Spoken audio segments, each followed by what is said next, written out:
Good evening, everyone. Welcome to the Scratchy Post where we start gaming it. It is Saturday, and that means it's time for Saturday Silly Voices, and I'm going to quickly engage the voice so you can hear and switch the scene across so you can see us. Hello, everyone. Greetings. Greetings, everyone. From the fireplace. From the fireplace.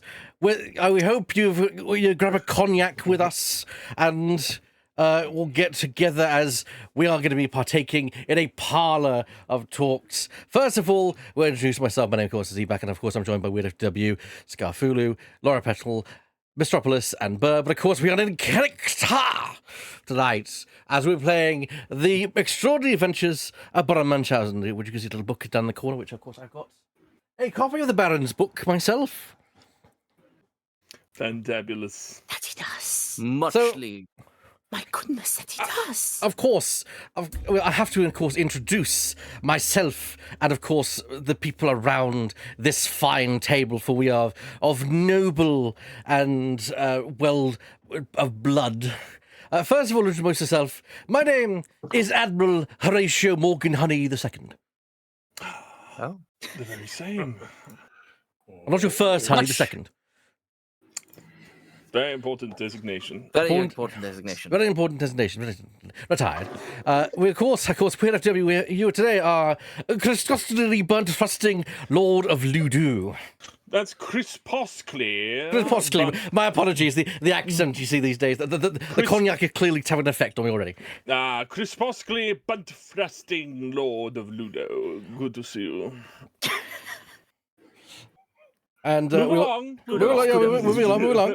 We are, of course, next to him, in a very fine hat, which I appreciate myself from the Americas, Duke Winston Rathbone.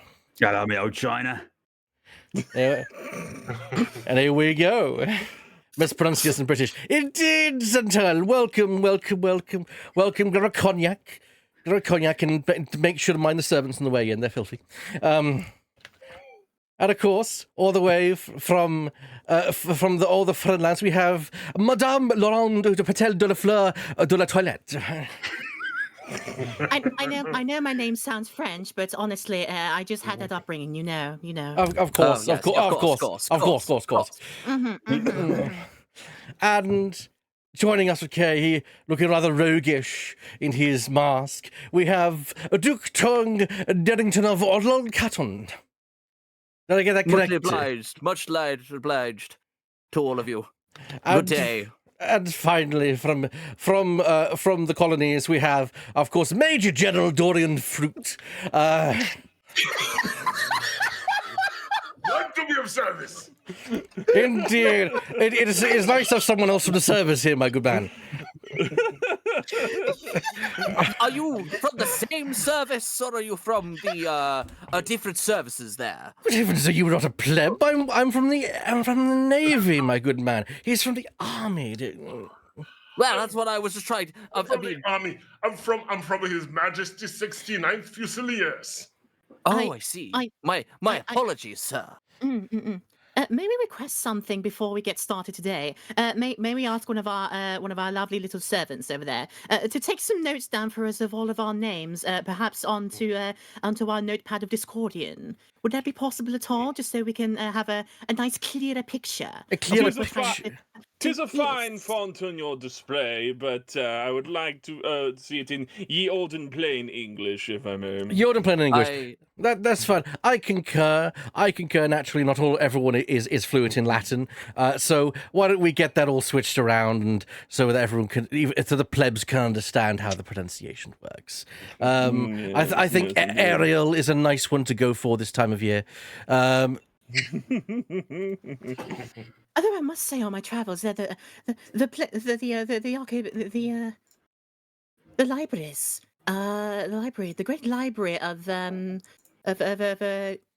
Library of Neatington that I visited there, I saw some very nice Helvetica on the front of it, adorning it and reading its name out. It was rather pleasant.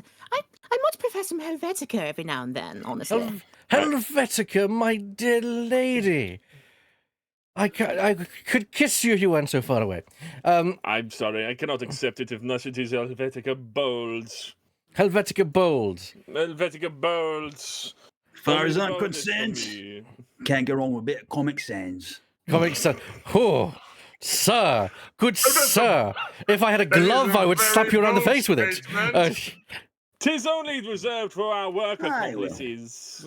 We, I the think army, you're- have always been fans of Verdana. It's very well visible from afar. The henchmen, I mean, underlings find it very easy to read, so... I I must actually have a large archive of many fonts, and I'm one of the few individuals that can actually decipher Wingdings language. It's very hard to decipher tabloid Wingdings language.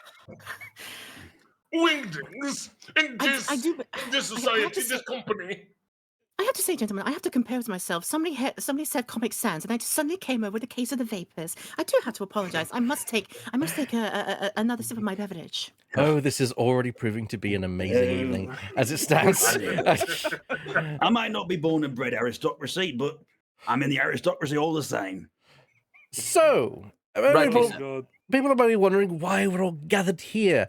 So, we're going to be playing, of course, the Extraordinary Adventures of Baron Munchausen, which, for those who are not aware, is a tabletop game made by James Wallace. You can get the very fine book, as you can see in the right-hand corner. Credit where credit is due. In this game, you may notice that all the players are fashioned with 6 coins, 1 coin for each player, as it were. The coins are for the players to distribute, basically amongst themselves, and they'll be changing hands regularly with the game. They, of course, mustn't refer to me because I will be working as the person managing the funds, of course, over this. But I swear I am of noble birth and would not dare picking a coin into my own reserves, as you can say. Now, the Rightly name of- so, the rightly so. name of the game is for us to regale each other of completely and actually true and accurate stories of our adventures as we while away the evening in entertainment before deciding who, of course, has the best story. So, Fantastic. now the rule book is very clear that the first player should be the person who most recently filled all the brought around for the party. Given that we are not in person and cannot get around, I think this is a mistake, and thus I feel like we should use the old age thing of a lottery by simply having spinning a wheel. I believe that's how they do it in the doodling. I I remember find this what is, running a... No, you go on, mate. Oh, I was going to say, I find this is an acceptable form of random chance. Wheel. So plebeian, but it just might work. Okay, random generator between 1 and 6. Made my fortune running wheel scams. It's 5. So, Scams. doing Turnover Catten. It is your turn. Now, of course, you are the first player, which means you have to turn the person on your left. In this case, Major General Dorian Fruit, and request a story from Major- there. Oh, I see. All right. I Okay. see, I see. Major Dorian, the General of the Fruit. How are you, good sir? Oh, splendid, splendid. The retirement seems to agree with me very well. Well, that's good. Didn't I hear that you were actually got your rank in the most famous battle? That is the Battle of. My brain is just frazzling. I can't remember the place just immediately, but it was a very famous battle set by magical warriors with many people characterizing funny voices to be able to get across a vast land. Does that make... You must be referring to the Battle of Whipperton. That's right, the Battle of Hooperton. How Thank you, how did mate. you win that battle? I must know. I'm just going to interrupt here and say that what we're doing is player is going to now proceed anti-clockwise, going from Dorian Fruit onto Wind's Rathbone and so on and so forth. What will happen is the player will be telling a story, and at any point, one of the players may interrupt to say, "But sir, you have made a mistake," or "I object, sir. This is clearly factual," and push a coin towards the player, saying that and giving a reason why that they might be incorrect. Now, of course, the person can refute this, return the coin, and also a coin of their own. This will proceed until either side backs down, and of course takes the pennies with them.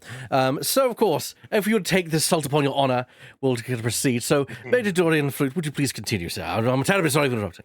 If I may interrupt one further. Yes, Lord of Ludo. Yeah, of course. My apologies for interrupting once more, but we must regale the tale of why we have been gathered here in the first place. Of course, yes. May I introduce you to my most esteemed colleague, Kevin? He is full of balls, you see. He's Kevin, dressed I'm for the very occasion. sorry, but I've been introduced to them as Tom. That is their name on the street. But in my company, they are known as Kevin the Tom. So, if you would like to give Kevin a threepence, they are currently supporting a charity known by the SpecialEffect, a part of the event called Gameblast25, of which we happen to be coinciding with. If you donate to the link that is now being provided in the chat, I do hope, then Of course.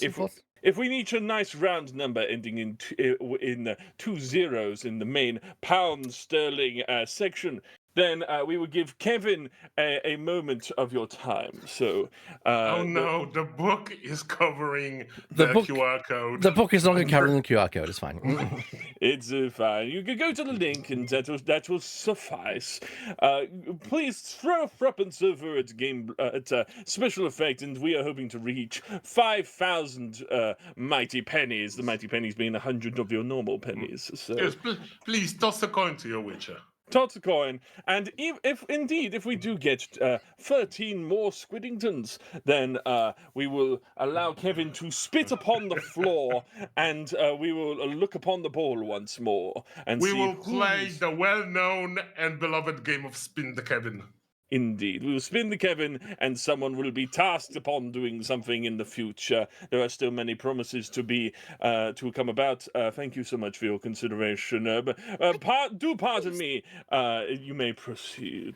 I do remember Spin the Kevin being quite the most invigorating playground activity that I used to partake in when I was studying. Ah, yes, I Studying remember. Oof. So much vomit. So much vomit. I don't remember being. I don't really remember it being being a playground activity. Ooh, no, absolutely This not. was this was private school. This is private school. Unfortunately, we I, did not. I understand. Okay, your rules must be very different than mine. I understand. Lots more Unfortunately, we did not balls, less have vomit. someone called Kevin where I was from. We unfortunately had to use the impromptu name of Bill. Ah, Bill. He got shot, didn't he? Sadly, so he's no longer with us. And I've the rest apologised of many us all. times for it, mate. There you go. Yes. Of course, you are the sort. wait. Shall we return? We to our should return. proceedings? Yes. Incredible stuff. Oh, Major yes, so Major General Fruit, I believe you were telling us of the how you won the battle of Hooverstaffsdom. of Whipperton, my good man. Yes. Whipperton. I do apologize.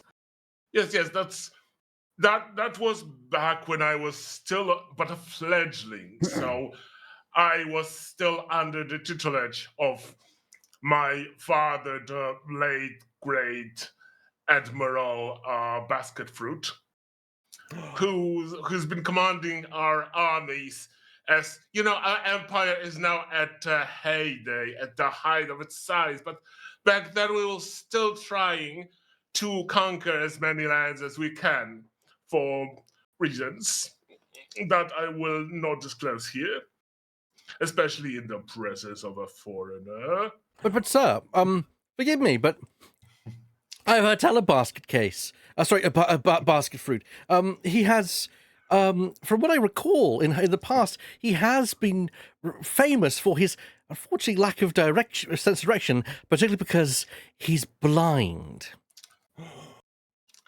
Yes, absolutely, that's true. This is why for the first 10 years of my service, I was actually as you say, a service dog, serviceman to my father, and I was trying to lead him wherever he pointed.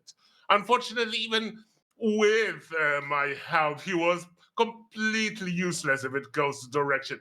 We've spent 2 months looking for the battlefield while the battle was lasting.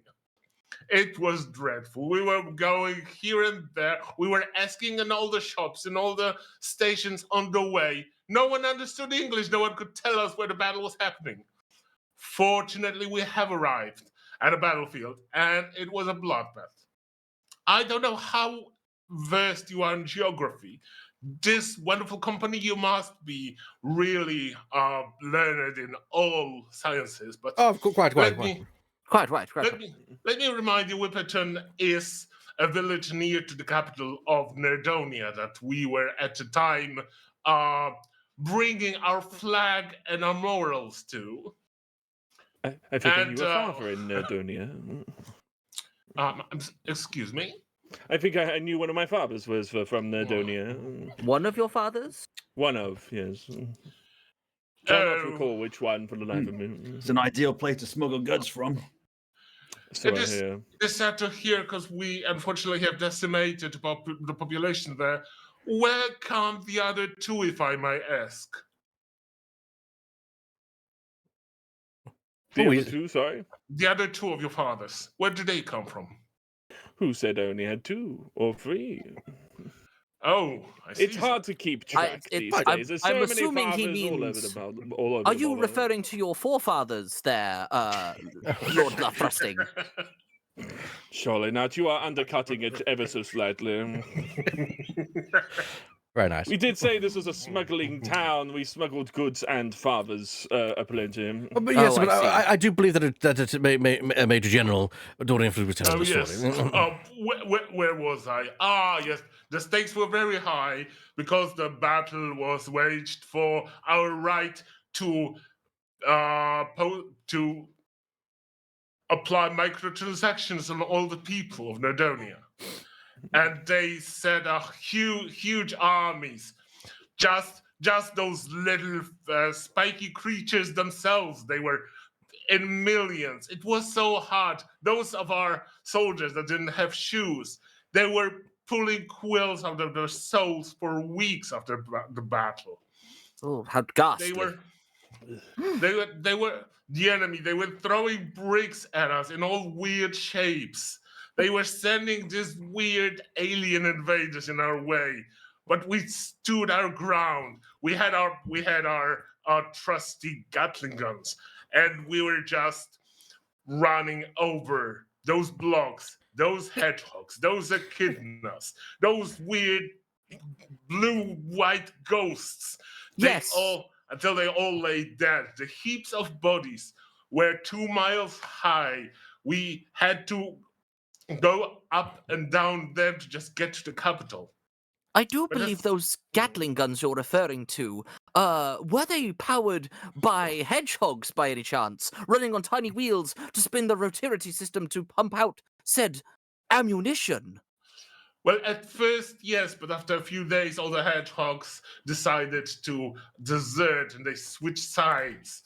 They have no doubt Oh, goodness! Just a clarification. Duke Turlock, was that you sliding a coin across the table? That was me sliding a coin across. Good. Excellent. Yes, unfortunately, most of the hedgehogs just switched sides, and we had to get rid of them as well. After that, it was just manual work. We had to crank those cranks for days on end. I still feel in my shoulders how grueling, how horrible work that was. Oh, terrible. Terrible. I would have called a manservant to do it for me. Oh, unfortunately, there were too many guns. So my aide, Lieutenant Hopalong, he was operating 2 guns, and I had to operate 2 guns as well. Everyone, if there were very skilled ones among us, like people who we recruited out of circuses that could operate 4 guns, they would operate them with hands and with legs, and it still wasn't enough. The enemies were just very, very numerous. It was so hard to get through them. Eventually, we ran out of bullets and we had to pick up those guns and start walloping and whacking them on the heads. How did you win? Well, eventually, it turns out all those creatures, they were running on something, they have this weird mineral or other in Nerdonia. It's called eclecticity or such. I don't remember. The eggheads in the Royal Society know better. Oh. But apparently, they just ran out of it. So we were able to, because we ran on the well-known and tried and true beans and toast. So we were able to outlast them. Ah, huzzah! If And I that, may, as we say, Huzzah. is that. is this period of the battle not commonly referred to as the Battle of Breakfast, given that the electricity was actually eggtricity, and they had taken the eggs from your plates? Oh, but you said, I don't think we had any eggs. No, I don't think they were discovered back then. Eggs came in many years later. Back then, we didn't have eggs yet. Is that you refuting it, Major Yes, Gordian? Okay. That's me refuting the coin. All right, 2 coins now in play. Very well. Huzzah! What a tale! What a tale! What a tale. Huzzah! Well, we take our hats to our Good to our. luck, Jan. to- Raise your tongue, kids, dear madams and sirs. Yes. Many people lost in that. Many people lost in that war. Yes, but My deepest condolences to the soldiers of that fine battle. And the Goodness, chickens didn't even I must exist. I feel like the history books were completely wrong in that fact. I've always wondered. I read in the textbooks like how the hedgehog race became to be the less dominant race in the entire planet. And here in this story, we must rewrite history. We must rewrite our history books. oh, those That's boffins frightfully writing the tragic. history books, what do they know? They've never been on battlefields. They never had to wake up at 6 a.m. and eat beans on stale toast. Of course, you've heard. You've of course. You've That's heard. exactly what I told them as well. You've never lived until you've had your stale beans on toast. How could you know about the world? They only operate in blue crayons, I'm afraid. Yeah, but they will these- probably get round to retelling the tales, but the creatures might be all sorts of. These are blue the by same then. fools that proclaim that the sun that the earth revolves around the sun. I'd pay them no mind, madame. Yes. However, now that I have now that the story reminded me of all those savage beasts that we were fighting, that I remembered suddenly. I wanted us to ask you, Mr. Duke Winston Rathbone. I have heard that your president for your every birthday sends you 2 leopard cubs. Could you tell us why that is? There must be a wonderful story behind it. Well, there's actually a bit of a back alley kind of thing, you know? But it is an interesting story. Here's the thing about leopard cubs. They make excellent appetizers. Really? Oh, yes. Do go on. Tend to make That's terribly nice and young. frightful. And the president wants to keep in good graces with the people who keep the back things running. That's where I came from. Not born into aristocracy, but worked my way up, didn't I? But I heard that he actually requested cheetahs from you, and that you had to make do with leopard cubs. Is that not true? It's one of those little things that he doesn't have to know. You paint the cheetahs just right, they look like leopards. Hold on. You paint the leopards? That's right. Bit of black paint, no one ever knows. Surely the anatomy must not fool someone. How did you confound the president of your country with the mere anatomy?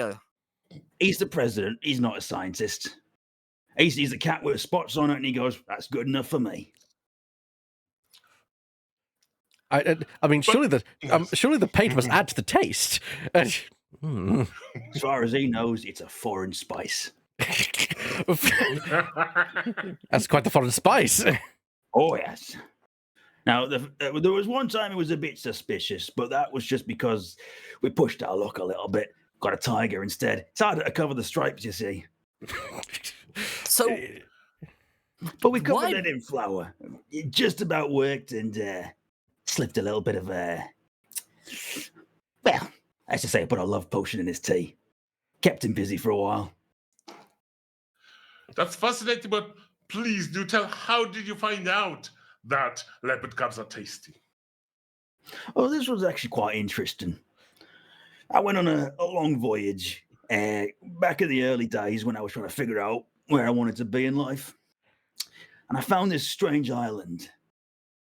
I can't remember the name of it now, but it erupted out the mists on the boat when we got lost. Jungle as far as the eye could see, volcano peering over the horizon. Crash landed the ship on the beach. Only a few of us survived. Not much food in the island, even with the jungle. And to be honest, I don't like coconuts, so I couldn't eat them either. As it turned out, there was a family of cheetahs, and not just a small family. It's like a big family as well. Like one of those families that all the grandparents live in the house too, you know? And I thought, you know what? If I'm going to try something, might as well try cheetah. I set up a trap, and it was a strange trap because I had to dig a hole in the jungle floor. I had to figure out a way to lure the cheetah in, which, believe it or not, is actually coconuts. Cheetahs like coconuts more than any other food. They don't tell you that. Really? I did not. I'd never have known. Never would have known. It's the kind of thing they don't put in books because I think it sounds wrong. So that they want to make sure they seem smart, so they don't put it in the books. That I makes don't bother sense. reading anywhere. I can believe that. But you know, cheetah cub fell in the trap, skinned it, ate it, and I realized this is some prime meat. Are you sure you're referring to actual cheetahs and not people with terribly bad poker hands and poker faces who need to undercut the other individuals to keep themselves going? I'm just going to dispute that for a moment. I'm many things. I'm a charlatan. I'm a liar. I'm a back alley scammer. I'm not a cannibal. Never make that mistake again. Again.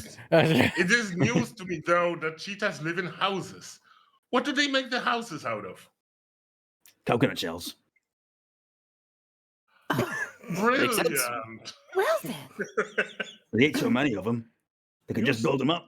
You say you are many things. I would offer possibly even criminal. I heard this tale once before.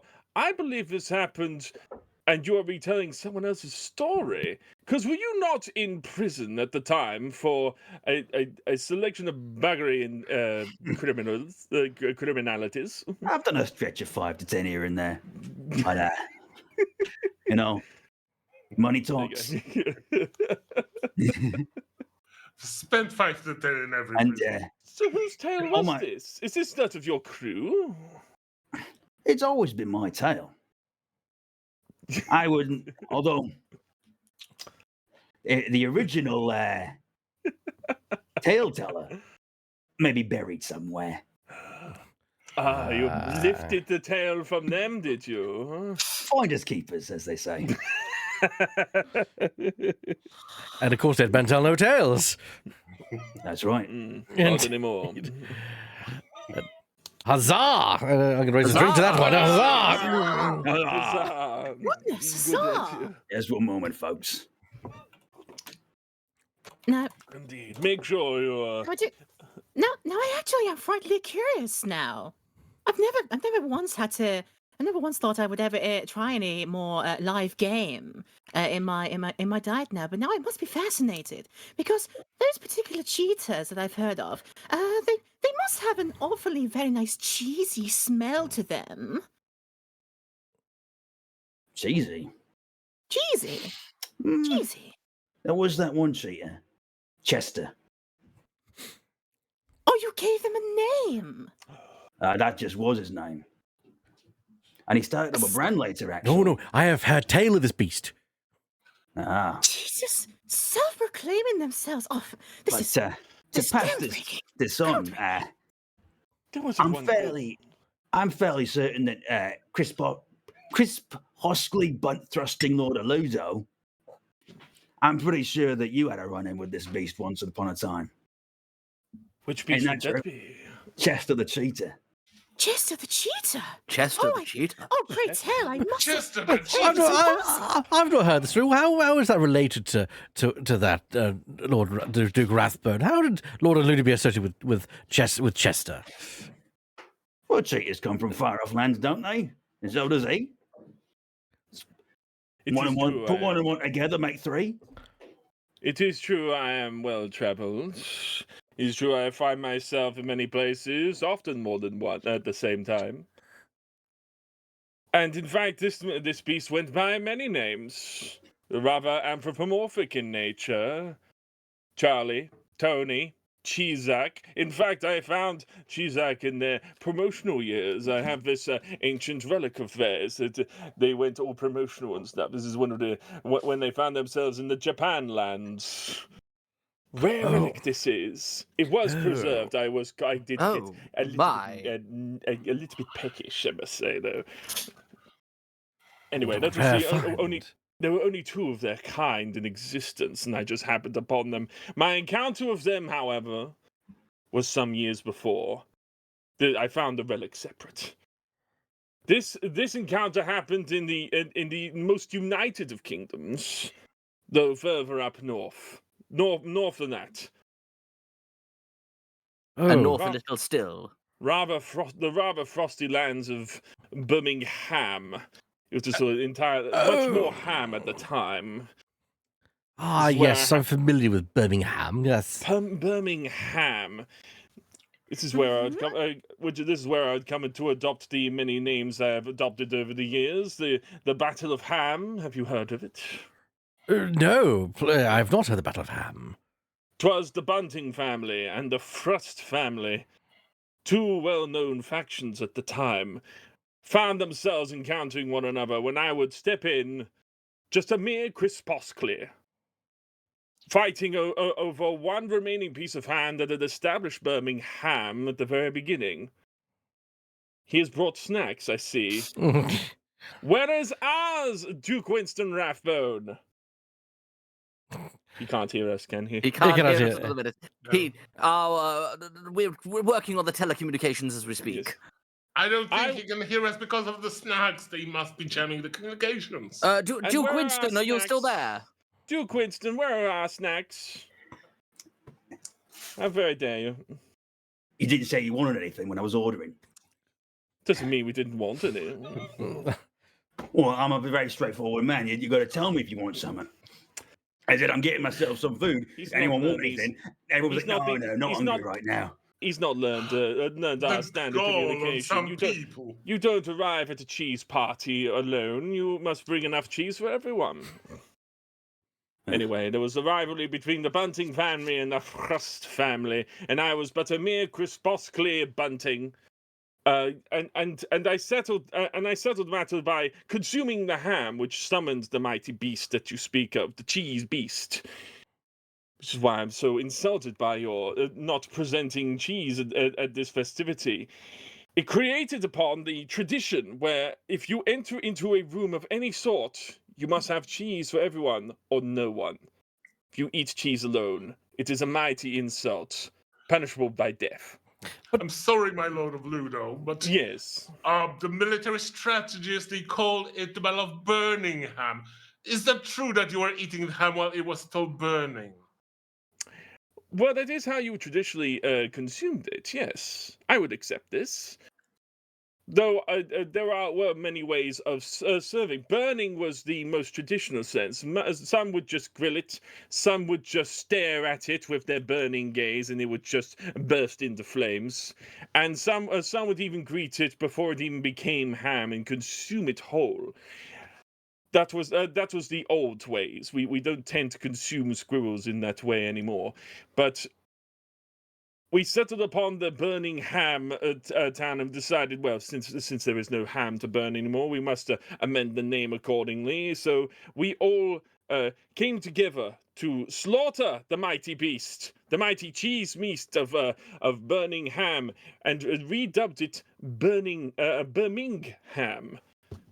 That is how the town got its name, and how the beast met its mighty end, and how I adopted Buntfrusting as my title. Lord of Ludo is another tale entirely. Oh, I see. My goodness. If you What are a story. if you are intrigued, I used mostly forks.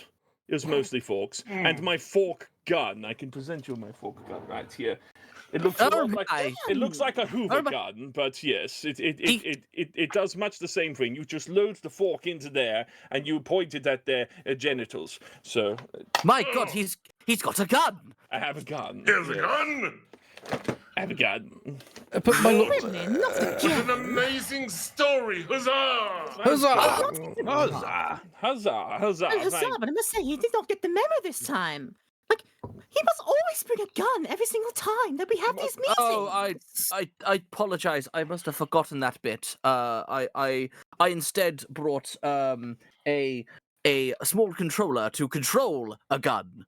I thought that was the general You have a consensus. remote control gun? I have a remote controlled gun.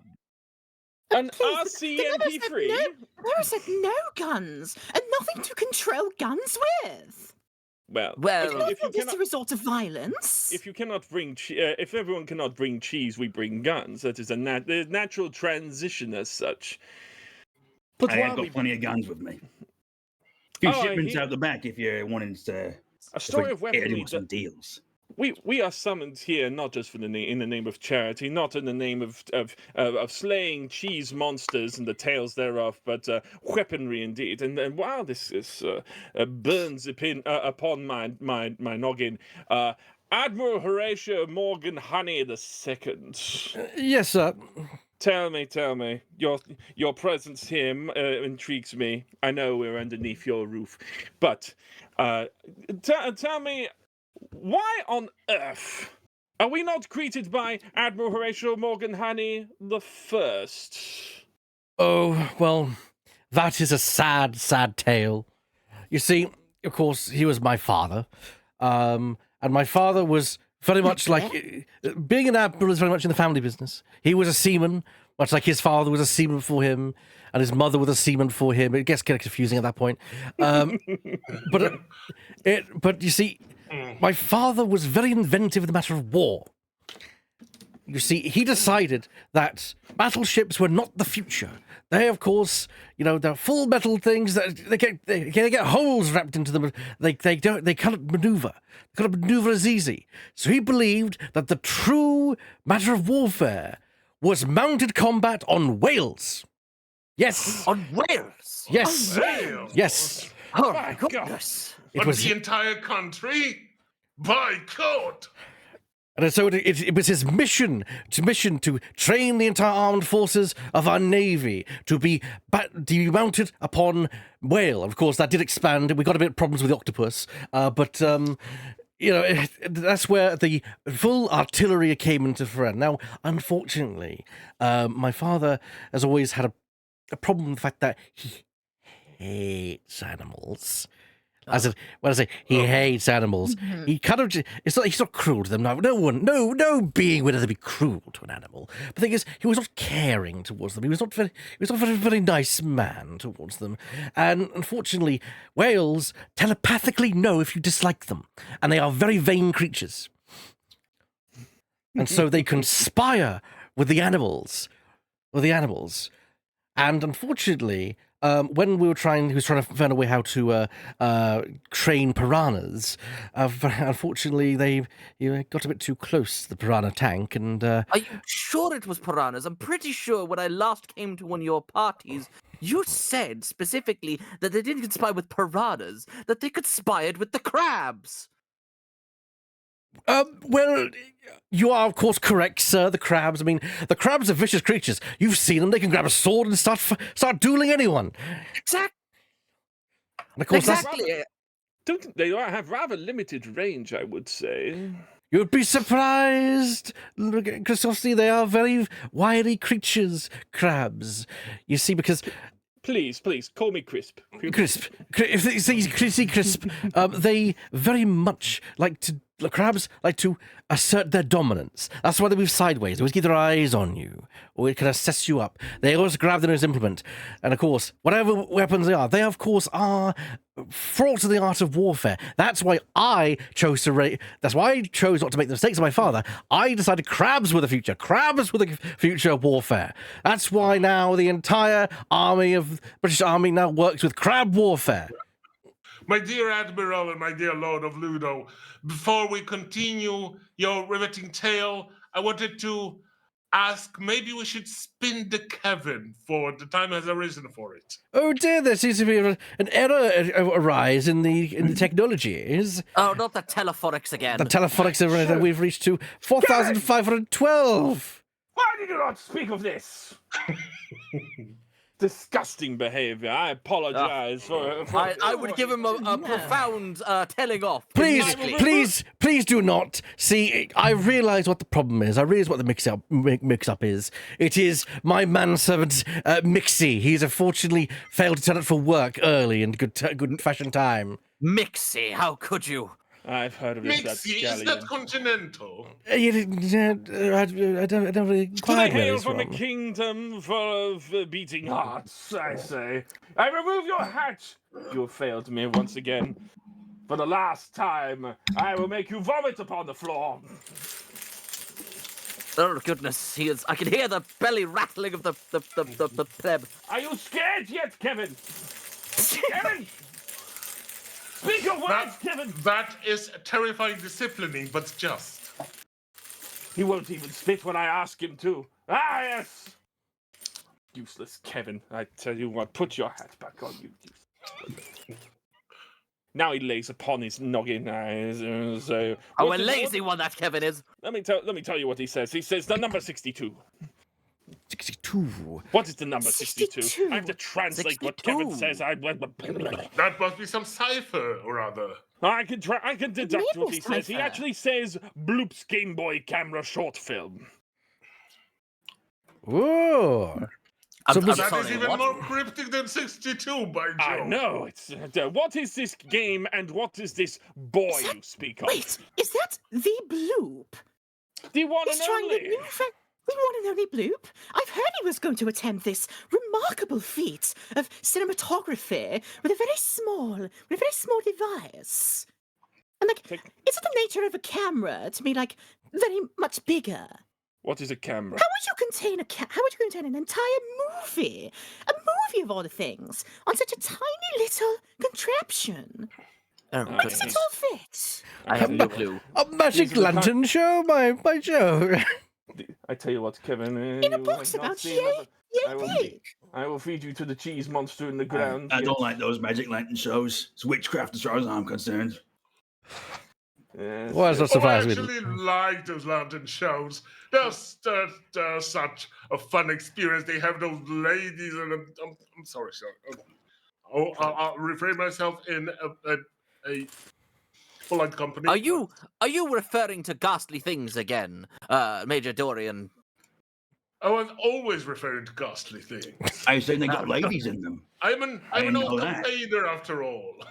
Oh, goodness. Disgusting behavior, I must Yes. say. But we must send our notions of gratitude to the party involved. Is it Mrs. Colombo has come through saying keep up the great work for 25 of your finest schmeckles. Ah, Thank you very much. Let's say Thank you, huzzah to Mrs. Huzzah! Colombo. Huzzah! Huzzah! Thank you. Colombo! Thank you, She must Mrs. be a great Colombo. fan.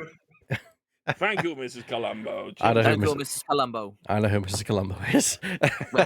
I'm great, I have a Mrs. funny Colombo. feeling I know as well.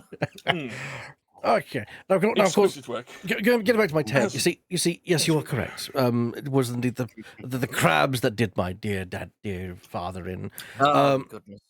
You see, they heard the sounds of the whales, the cries of the whales, and it infuriated the crabs. And unfortunately, my father always liked to keep his rapier collection close at hand. And this crab draw a sword upon my father, and they duelled, good sir, while on the back of one of the large humpback whales. A duel, unfortunately, the crab, being a wily creature, was able to sidestep masterfully and unfortunately impale my father with the rapier. And A unfortunately, crab riposte. Oh, oh, a terrible Oh, fate to yes. meet. No. and Absolutely. my father fell into the ocean, and that is why you cannot speak to Admiral Horatio Morgan, Honey the First, because he perished that day, trying to live his dream of teaching the warfare to be mounted on whaleback. Now, of course, but it did inspire me, of course, to train the country for crab warfare. Well, Huzzah. I beg your pardon, I do Admiral. believe it's unfortunately I have to interject here because I must ask my dear friend Mr. Horatio to verify the veracity of the claim that this was in fact more like an inside job rather than a rather unfortunate accident. This is actually rather an inside job because the crabs. You see, I heard that the crabs were not actually real, like flesh and crab meat crabs. In fact, they were crab meat robots.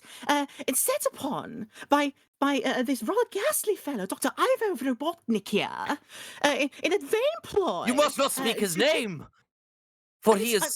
I'm sorry, but we must ascertain the veracity of this. Was this not yet like an inside job in this? Because I heard my friend, because I heard that Ivo Robotnik here held a grudge against your father, and then he set upon his army of robot crabs, and that was unfortunately how your father met his demise. Madame, we removed Ivo from the aristocracy at least 20 years ago. It was terrible. Oh, but he works in very mysterious ways. Unfortunately, I must say. I take my hat off to you, Madame de la Toilette. I must confess the story has been embellished, you see. I wish to save my father's honour. For it was he was the designer of the Robo-Crab. Because it was he who designed the Robo-Crab, but of course, robots do like to turn on the creator, and this is where Dr. Ivo Robotnik got very jealous of my father, and because of course, a skilled roboteer, he was a young man back in those days, and he was of course trying to kind of make his way, and he saw my father's work as the next step, and he was jealous of my father. But unfortunately, you see, my legacy, it wouldn't behoove us to have us associated with the poor fellow, with Ivo's legacy. And so we unfortunately spread this propaganda that it was indeed the Crab Society. That, no, it's simply creator being turned on by the created in a sad, sad tale, much like Frankenstein. My Who's deepest Frankenstein? condolences. The very same. Is that like the bloke who runs the shop down the way? Kind of. Oh. As far as you're aware. But where that is the end of my tale, and I wish listed a huzzah to my father. Huzzah to To Honey your the father. Horatio Morgan Henry the First. Who rests in who rests in a pool of honey, That's the As story of he- Munchausen. as was his wish. Let me take a tipple. Well, all these are. I've made a point of spreading the word of our current activities of this chance encounter between us intellectuals across the social media. Thank you very much. So, Thank you, sir. Yes. This, however, reminds me that I've always wished to know.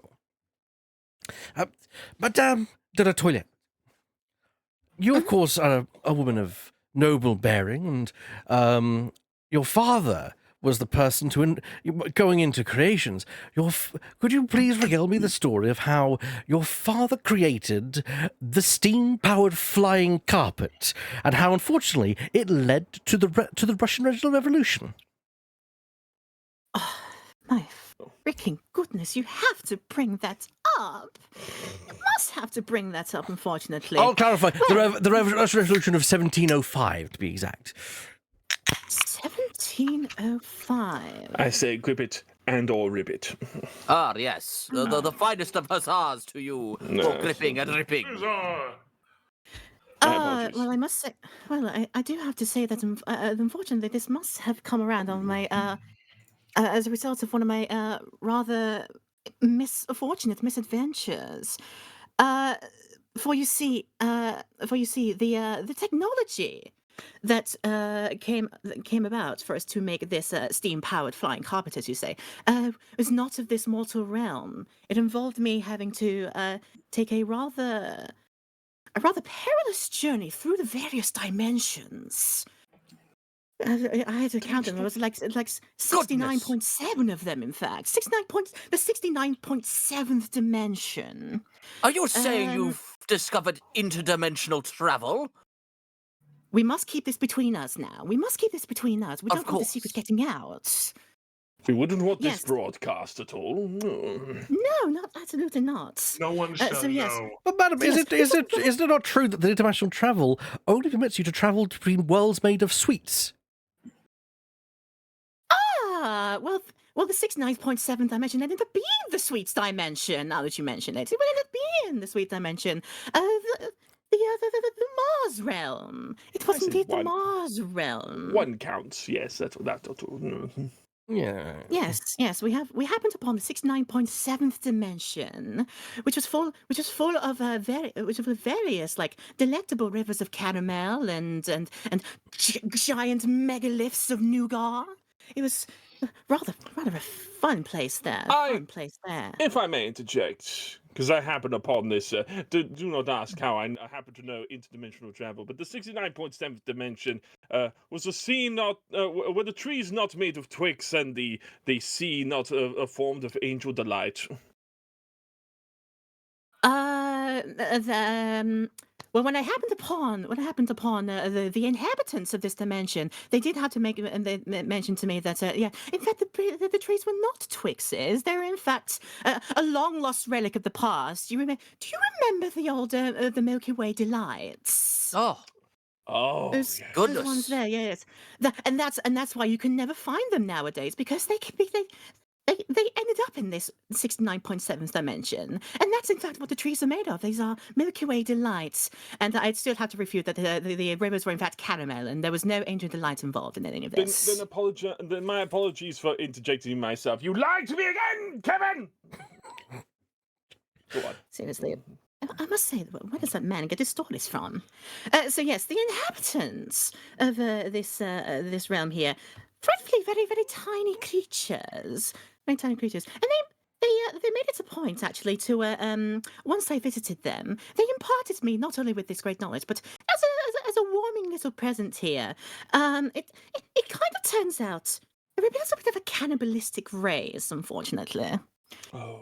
For you see, I was rather aghast at the fact that I was offered not one of them, but two of their very tiny little heads, adorned on rings, and they said to me I had to wear them. Like, yes, I was simply stuck aghast, and unfortunately, but I must care. I must, yes. Mm. Do you still but- possess that ghastly ornament? This Scarlet Ultimate, the one that I'm wearing currently right now, it is right there. Oh my Have a look. job! Goodness me! Goodness me. What a horrifying thing to put upon your hand. And you cannot They- remove it anymore. Now, Yeah, there's a frightful curse on it. If I were to remove one of these now, there would be a Yes. terrible curse. We would all get plagued in by just a deluge of the caramel rivers from the 69.7th dimension. We'll make our My way into God, our there's dimension before one we growing by your ear. I just want to add a Just little look at something here. I've actually seen those rings before. It's a popular scam in the back streets. Are you sure you just weren't? You didn't have something pulled over your eyes? Well, honestly, They say it's a curse, but it's pretty much just glue. Glue. Oh, frightfully! I Glue? must say, you must have seen through me. Just like I must be completely transparent to you, because yes, I've read a few of them what- myself back in the yeah, day. it was an unfortunate accident. Yes, actually, it turns out that when they were adorning this to me, they have managed to create, among their many great inventions and their many great techniques, the glue that they use actually came from the caramel rivers, and the glue is rather potent. It turns out. I've tried to remove these for so long, but unfortunately, not to this day. We must try more things later. But anyway, irrespective of that, it turns out that these very tiny people from the 69.7 dimension, it was them that happened upon the secrets of turning mere fabrics into, would you believe it, steam-powered fabrics. Stuff like garments and stuff that would make everybody just levitate out of pure whim. All they had to do was think of many positive things, any merry little thing. They could think of Christmas, they could think of snow. And some people even made it even more potent by shaking a little fairy dust all over them. And I must say, fairies existing in this dimension, I never would have thought so. You didn't happen to know anyone by the name of Peter Pan, did you? Well, that's the most legendary of folk heroes, you must know. You must know. Peter Pan. They regale tale, but of course that's for another time. But yes, they have made, through the power of pixie dust and thus of steam power as well, they were able to make any garment you wish. You can make your coats, your hats, your, I dare say, may I remind myself of your name that I did quickly? My friend, Turk Dewington. They could even make it with your masquerade mask, sir. My goodness, my Fly upon masquerade your mask! Yes.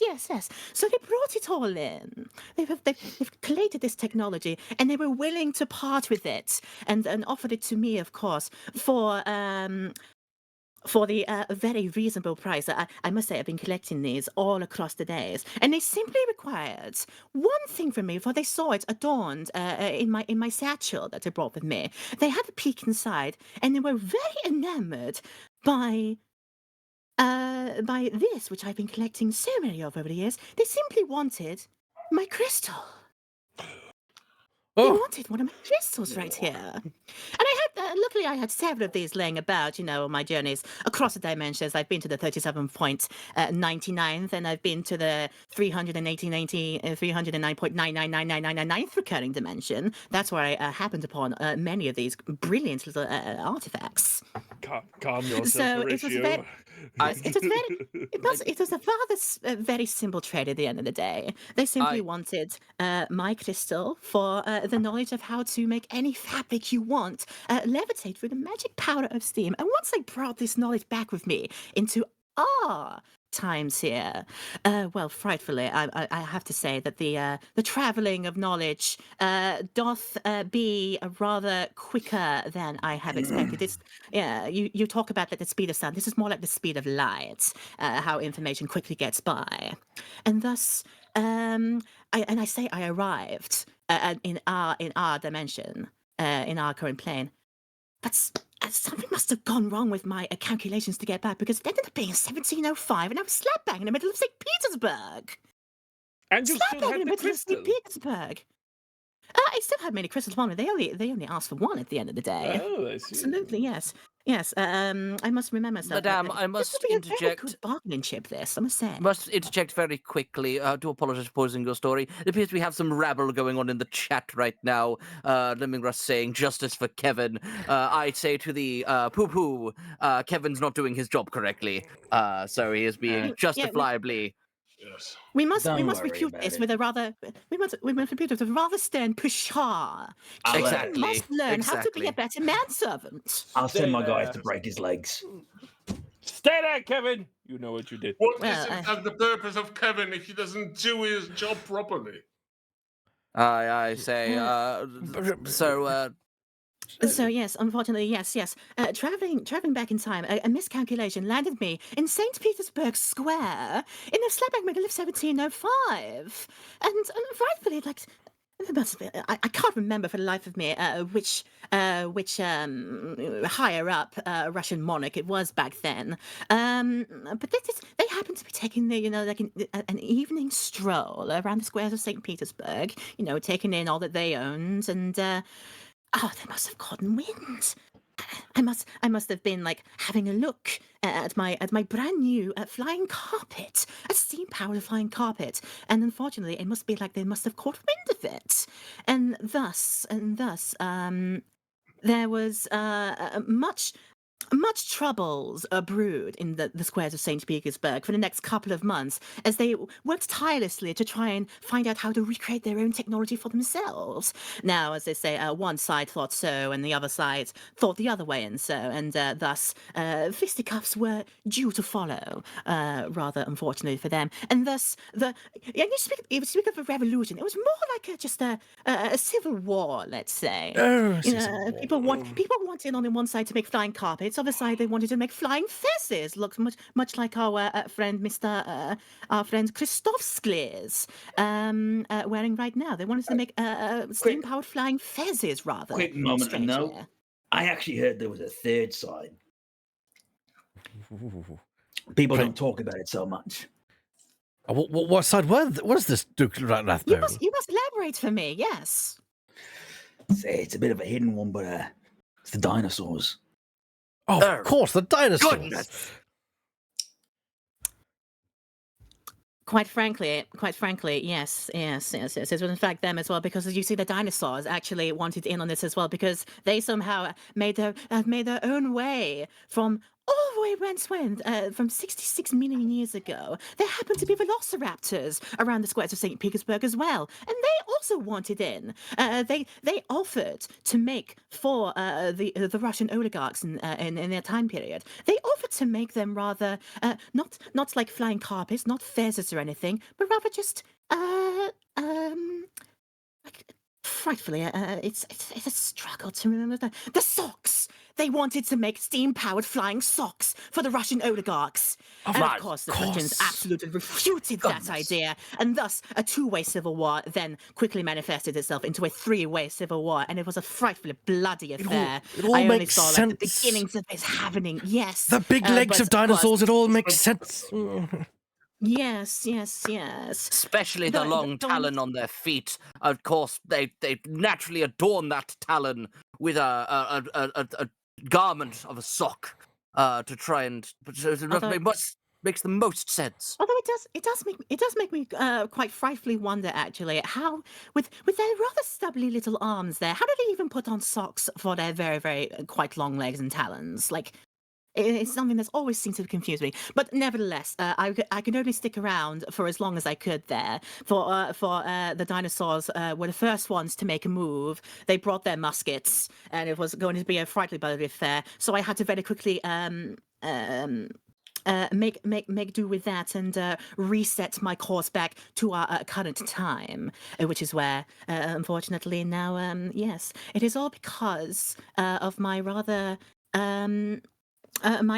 glorious adventure, which unfortunately turned out with some rather sour results. But I did get a very rather delectable and rather quite fancy steam-powered flying carpets now. Huzzah! Huzzah! Huzzah! Huzzah! Huzzah! Okay. Custom, don't question it. Yes, I am so utterly thrilled that my tale seems to have rather entertained everyone here. But there remains to be that there is one less of us here that is yet to partake in this rather enticing little activity here. Goodness, it's actually got me all worked up here. So, Mr. Turk Dewington of Old Catton. Yes, madame. It is a very nice to make your acquaintance today, and I have to ask you. There are several brilliant tales of your daring do's as the great highwayman of Fleek. You must tell me how you pulled off one of the greatest heists of your history as you took down your greatest rival, and I must remember his name, how Burke Brewington of Colbatten, who was himself a very famous highwayman of Beak, it turns out. You must tell me how you took down your rival. Ah, yes, Berg Brewington, one of my most notorious rivals in the period of before I even became Duke of the Old Catton. Now, Brewington is very well known back from the time, he was actually more notorious than I was when I first took him on and a single-handed saber fight outside the funnily enough in Birmingham before it became Birmingham. Oh. It was outside one of the ludicrously establishments in that area where several individuals upholstered a colored saber, including myself, and Bowington was there as well, who had actually gained himself quite a large rabble. I ended up obtaining a two-handed colored saber with colored sabers coming out at each end, and proceeded to rival him in that engagement, spinning it in a fashionable fashion, baffling the others in a colorful display that only could be described as similar to a peacock presenting its backside feathers. Pray And by tell, this, Luke, is it true that the treasure you were fighting over was, of course, a carriage, and of course you were not looking after the jewels inside, but in fact the upholstery of the cavern was rich Corinthian leather, and which you wished to, of course, rip off and sell to the highest bidder? it was, funnily enough, it was. I'd found it that I had learnt that Berg Bowington had a carriage at this establishment, which is why I had went there to obtain the leather. Actually, funnily enough, to sell it on to my good friend, the other Duke, Winston Wraithbone, as I know he was looking for a good price for some fine Korean leather. Always after a good price, mate. Exactly. So it's actually fun. He had quite a collection of different Korean levers, which is why I'd learned this and thought that is a very good thing to obtain, much more valuable than jewels at the time. When I arrived, and it was quite a delicate operation. I obviously cannot display the colored saber immediately. They would immediately know I was there. So instead, I snuck from behind and proceeded to attempt to steal as much leather as I could before they discovered me. And unfortunately they did. It was quite an unfortunate moment to be discovered after obtaining at least 2/3 of the current leather that he had. And therefore we must immediately brandished our colored sabers and proceeded to duel. Now, in dueling in those times was not clashing the colored sabers, but as I said, flourishing them in an array of colors by spinning or propelling them in such a fashion that would intimidate or even baffle the opponent, which is what I immediately did, having a two-ended colored saber. A spin of the motion baffled the majority of them, including Berg Bowington himself, who was quite the pristine flourisher at the time. I can see there is a question coming from my good friend. I'm sorry to interject, but this is an interesting new telling of a story that I believe was covered up by those who would deny your history. Is it not true that this was once described in the papers under the false pretense of being the mighty raid of Mount Kenneth? It was, funnily enough. However, that actually I disputed slightly because it was actually a fake tabloid paper that procured it. It was obviously, as we know, fake news is a very widespread thing around Birmingham at the time. And therefore, they immediately, as soon as they heard of the flourishing sabers, immediately thought, it's not a good thing to bring the tourism to our country. We don't want that. What about if we set it in Mount Kenneth instead? That is much more an appetizing story. So they immediately brandished a tabloid paper saying colored flourished saber duel on Mount Kenneth in order to procure more tourism for the Mount Kenneth itself. Indeed, that's why I say false pretense. False pretense, yes, no, yes, then you are entirely right, good sir. It was completely falsely advertised in this tabloid paper. It's something that I've tried very, very hard to correct people whenever it brings up. As you understand, my honor is at stake when I've met Kenneth, by the way. He's gone. He has, unfortunately, good rest his soul. A tabloid raise to Kenneth. You're going to. And I've yes, apologized profusely for that one as well. Struck down yes. by a coloured saber, I was told. But that's You're going to have to Indeed. tell your manservant Kevin to stop reading that fake news. Exactly. It is terrible. You must not read the fake news. I will whack my hand upon your skull if you do not spew out more facts. But Duke, I heard a rumor, and I'm not sure if it is true, that because you know all the fake news going around these days. But I heard that. Oh, well, I know I've heard that we've just had another donation come through. Goodness. Kenneth, I say. Yes. Oh my! Is this the Duchess of Rumination? The Duchess of Rumination, from what I can read. It's a rumination. Ah, £4.69. Huzzah! Huzzah! Thank you, Duchess. Thank you, Thank you, Duchess. Duchess. I don't proclaim that amount of money, that amount of coin is to be nice. Very nice. Very nice. Very nice. But you must. I heard that Bug Booington was secretly your brother. How did you hear such a thing? My goodness, that is a closely guarded family secret, Horatio. How on earth did that ever come to your ears?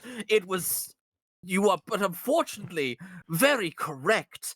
Berg Booington was indeed my eldest brother, so which made the treachery he did me that much more grueling and horrifying, which is why I had to procure the current lever from his carriage. We just had another donation as well from the Earl Fixington III, donating £1.31 shillings to the special effect. Fixington, huzzah! Huzzah! Huzzah to you. It has indeed fixed the results I can see here to a grand number of 4,518 grand shilling I'm going to pounds. into the vapors again because it's the Earl Fixington, the most gracious of heroes. Yes, his camaraderie was well known. I to hear the us universe all. explodes if I find 5,000 in total. But isn't that the ultimate end? Isn't that the ultimate end? All things must Is be it- explosion! is that the a con- mighty Gameblast! Is that the conclusion of your tale, Duke Dewington? Well, it's almost the conclusion, as I must, of course, wrap this tale up as to how I escaped the flourish duel against Booington, my dearest brother. Of course, as I said, we were flourishing the sabers and baffling all of his henchmen. Of course, Berg Booington displaying his own saber at the time, and we clashed in the most epic of flourish duels. However, it was only by a quick thinking by myself where I decided to ignite not the first, the second, but the third saber I had quietly kept in my back pocket.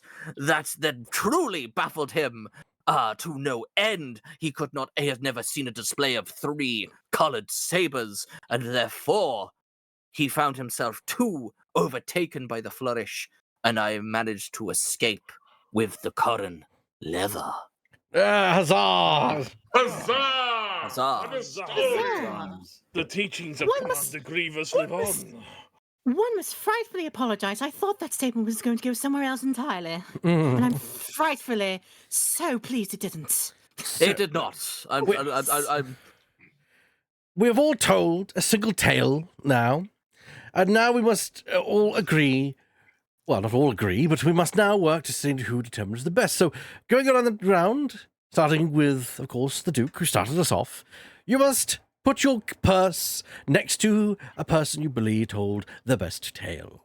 The entirety of your purse, for a gentleman and lady, would not dare divvy things up. No, of course not. No, completely and utterly.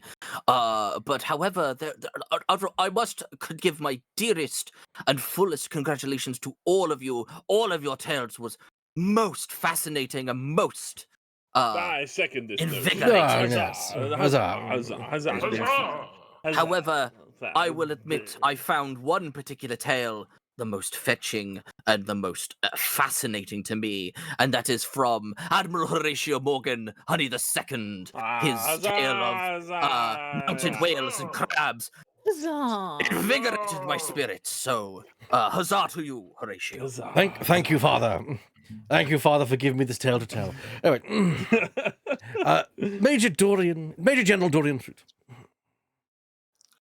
Yes, just as the person speaking before me, our dear Duke Touch Durrington of Olcaton, I salute and congratulate all of you. That was a wonderful, wonderful time of telling amazing tales. Yes, yes. Huzzah! Huzzah! However, my purse shall go to Madame de Toilette. My good man, Major General. Huzzah! Huzzah! Huzzah! Huzzah!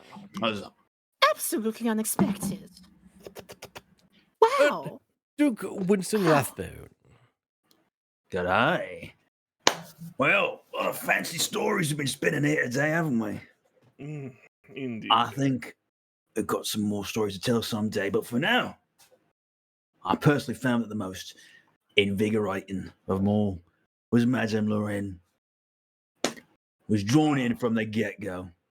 Oh. Huzzah! And I want to Huzzah! hear more Huzzah! about that. I want to hear more about that crystal someday. Indeed. Huzzah! And Crisp, how do you find the tales? Chris Posclear has been most entertained by all the tales here. I give you my own personal Huzzah! Huzzah! I'll be drinking all day. But no, this must be one, because I must always be one. Because Kevin told me, damn you, Kevin! You get nothing! But I tell you what gave us everything. Admiral Horatio Morgan Honey the Second. I'm not even convinced that's your whole name. Huzzah to you! Oh, my God. Huzzah! I must say that for me, it is fairly obvious. For it is, while I very much loved all the stories I heard this evening, the one that I think it must go to is Madame de Toilette. Huzzah! Oh, huzzah! Mademoiselle is yours. Well, merci beaucoup to you. That's my French upbringing for you. I've been thoroughly. This was a rather most invigorating of evenings here, and I'm sure we will do some more at later. But I must say that everybody's tale was jolly good. Absolutely jolly good. Yes, indeed. Give a huzzah to everybody. I would like to offer my most personal commendations this day for the absolutely riveting tale told by our friend from across down under, my friend Duke Winston Rathbone. I most enjoyed your tale. Huzzah! Thank you very much. All right, then. Everyone has divvied things up, so let's find out who the winner is. So we got one. Those wondrous Two. tales. I- Tis a I shame think there you can should- only be one victor. I think you should make fetching ornaments of your coins around your portraits. Be a bit difficult.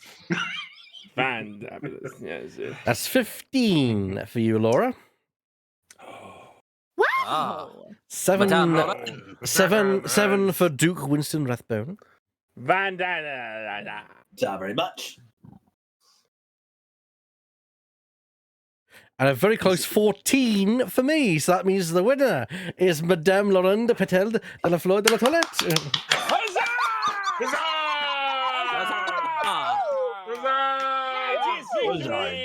For your lady. Huzzah! Huzzahs in chat, please. Huzzah! Huzzah! I feel poorly. Yeah. Is that the opposite of F in the chat? No, it's very much the opposite indeed. Yes, sorry, I said no. I meant yes. Yes, huzzah, huzzah. May you slay many cheese monsters in your future.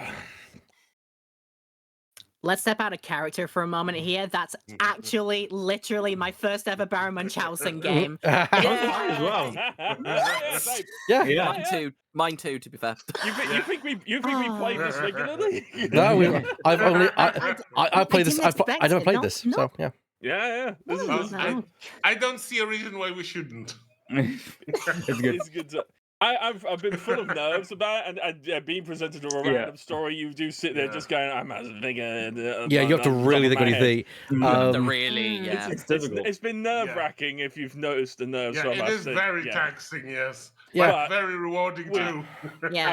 I think people, Also- everyone else particularly have done very I well. will say think. my intent with the accent was supposed to be Cockney, but it went into Australian, so it's Yeah. just some blend of the two. I don't exactly know what it was, but it's somewhere in between. I got TF2 sniper. There's a bit of that. Definitely. Good day, mate. It went a whole journey around the world from Cockney to American to Australia. Yeah. He's Cockstralian. Australian. Add that to your backstory. And if we might have another huzzah for our own Admiral Horatio Morgan Honey the second for putting this together. Huzzah! Well, Huzzah! the evening is not over No, it's not. because we still have about an hour and a half left over. What do we do? Round two, everyone. Round two. Round two. All right. Oh, goodness. Now, Okay, then.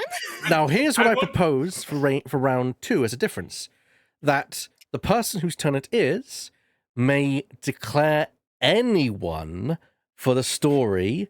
However, they cannot declare someone who's already told a story. So it's not going in a circle this time. It's Yep. actually going to. It's just going in between whoever you feel like. Okay. So that's what we're gonna do. Do we want to all quickly just refill our drinks because it is a Yes. drink? Beverage break. We'll see Beverage you in a break. moment. We'll see you in just a couple of in minutes. the meantime, I wanted to comment our chat who picked up the new term of H in the chat. Yeah, yeah. Place in the chat. Huzzah in the chat. Lovely. In the meantime, go check out the fundraiser. Pretty please. Let's see if we can get to 4.6. Indeed. We'll see. Huzzah! We'll see you all in just a few minutes, everyone. 4.6. Bye.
Ah, yes, libations for all. Hello there, Paige. We're just in the middle of our break. We'll be right back just after we're going to get a little tipple to get for round two.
And we are back for part 2 of tonight's special episode of Silly Voices with the Extraordinary Adventures of Baron Munchausen. I am, of course, Admiral Horatio Morgan Honey II.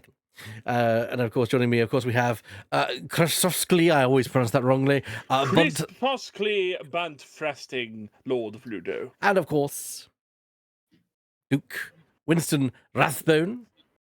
Always a pleasure, mate. Madame Lauren de Patel de la Fleur de la Toilette.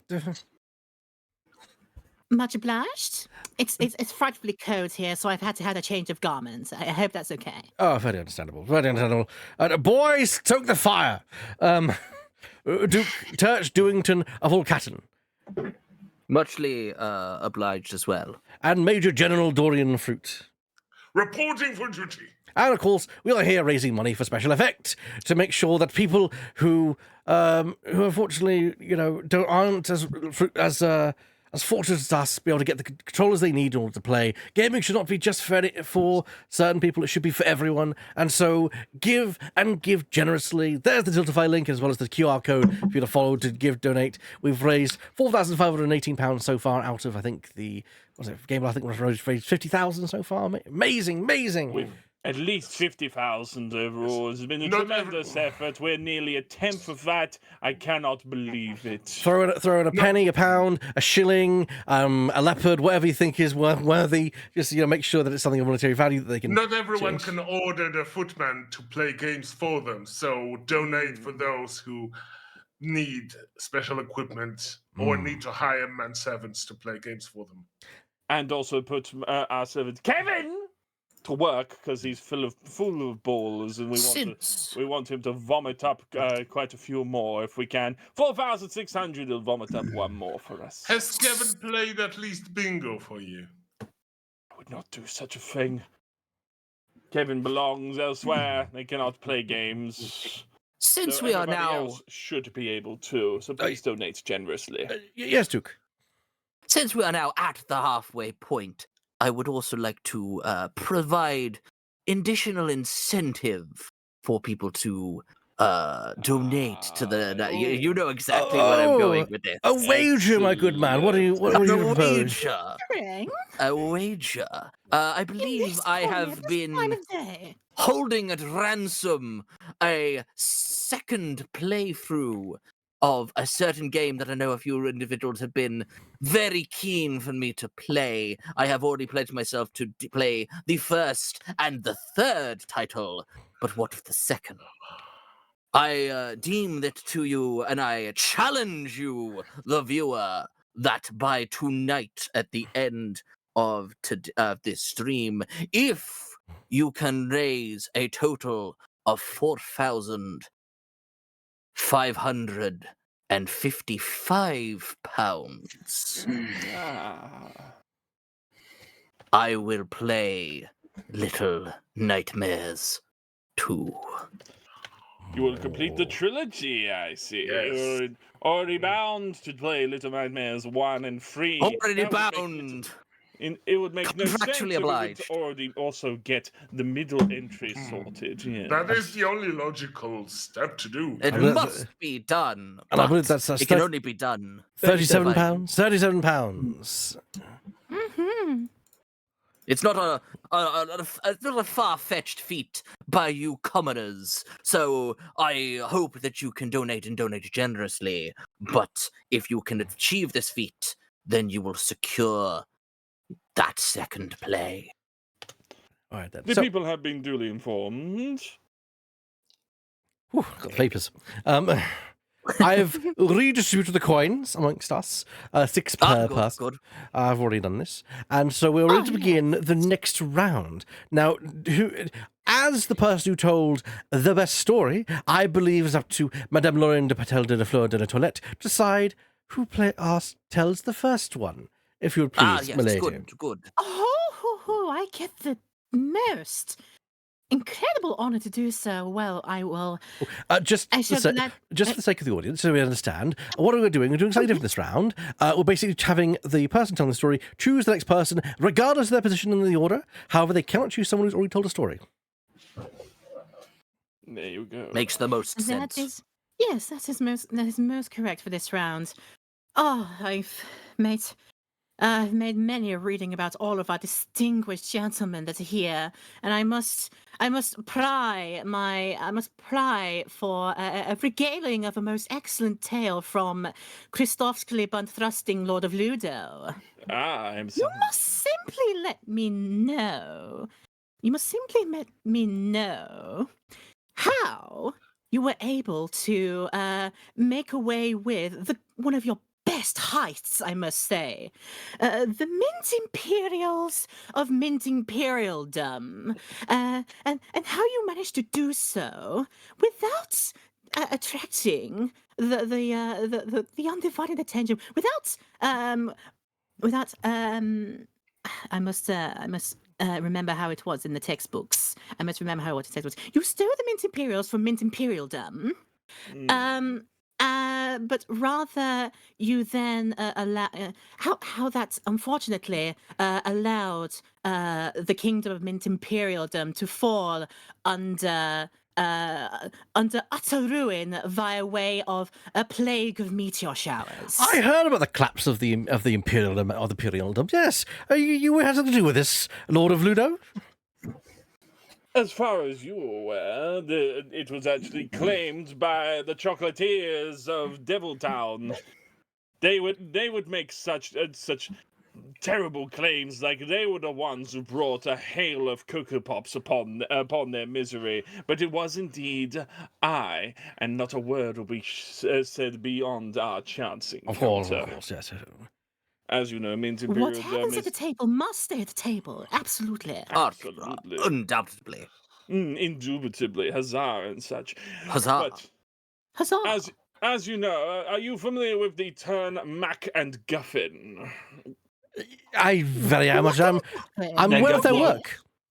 Yes. Well, the two tend to work in tandem. They're brothers of mine. They find themselves all across the land making collectible goobers for you to assemble, and only when they are collected in their entirety do you get the Steam achievement. And I sought the mightiest Steam achievement of all by collecting the 29 Mint Imperials of Mint Imperialdom. Now, of course, this was the final level in the video game of life.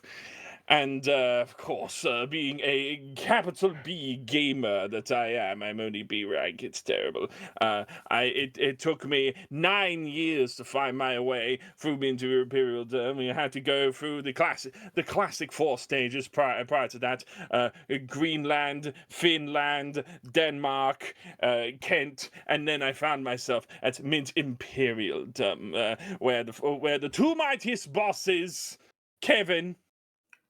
I see you. He was once mighty. Look at him now. Look at him. You know he is from there because he is shaped like a Mint Imperial. In fact, he is actually, the dark secret was, he was one of the Mint Imperials, secretly caged inside his own skull.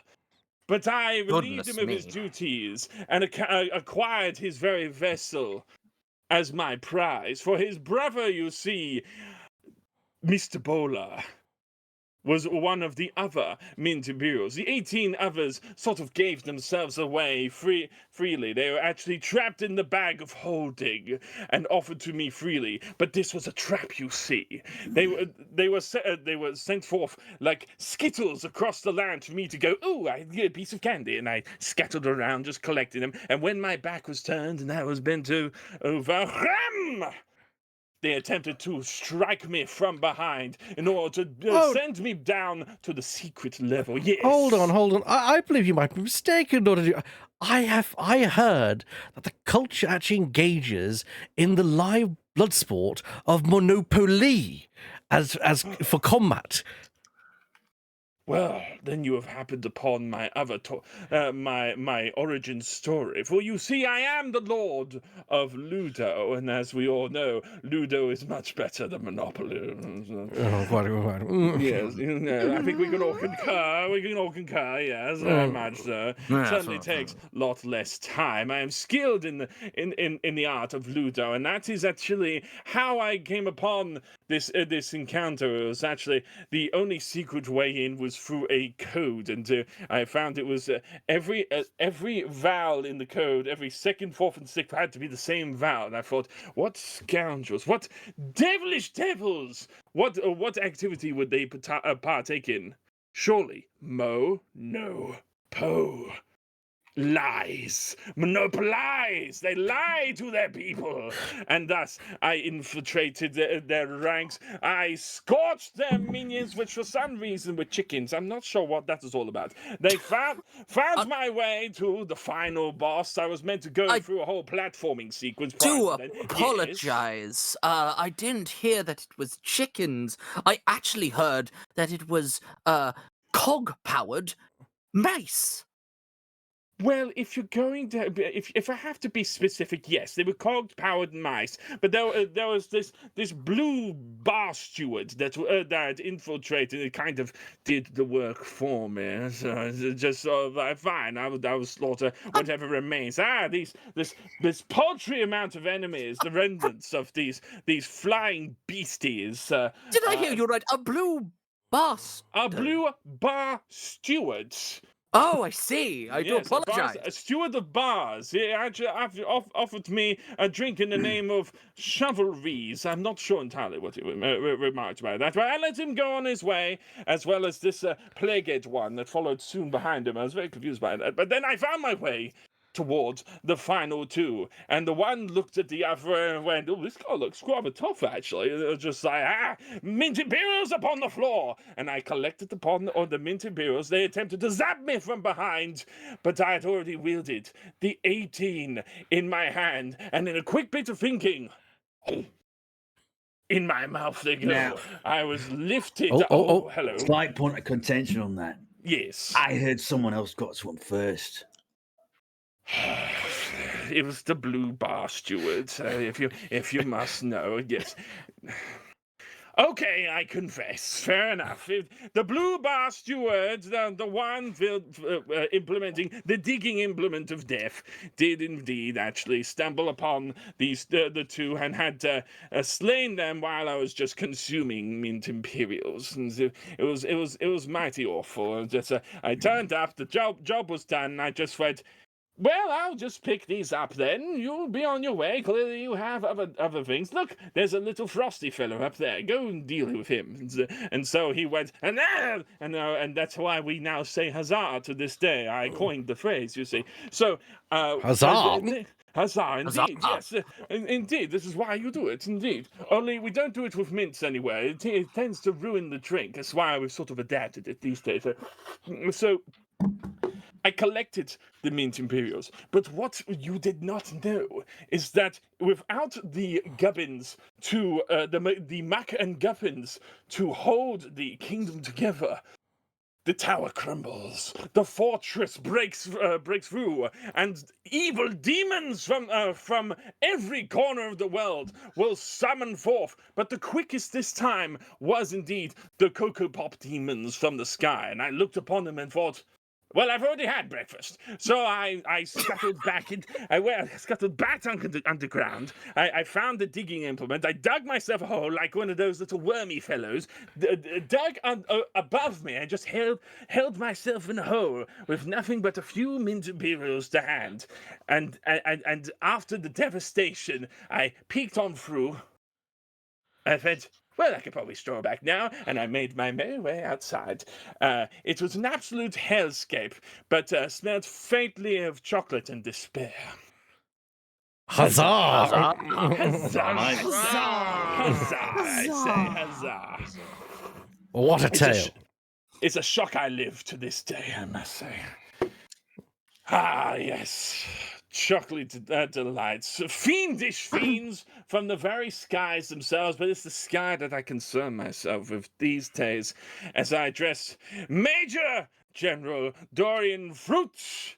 You and your Dorians, I distance myself to you, but not just for the Dorians. Tell me, how could you do such a thing? Tell me about the time you invented the pelican. How do you know that? Who My told you sources. that? Not even he has the information. It might have been the Chevrolet one that told me. Why did you invent the Pelican? And why, too, did you send hordes of them to your own grandmother?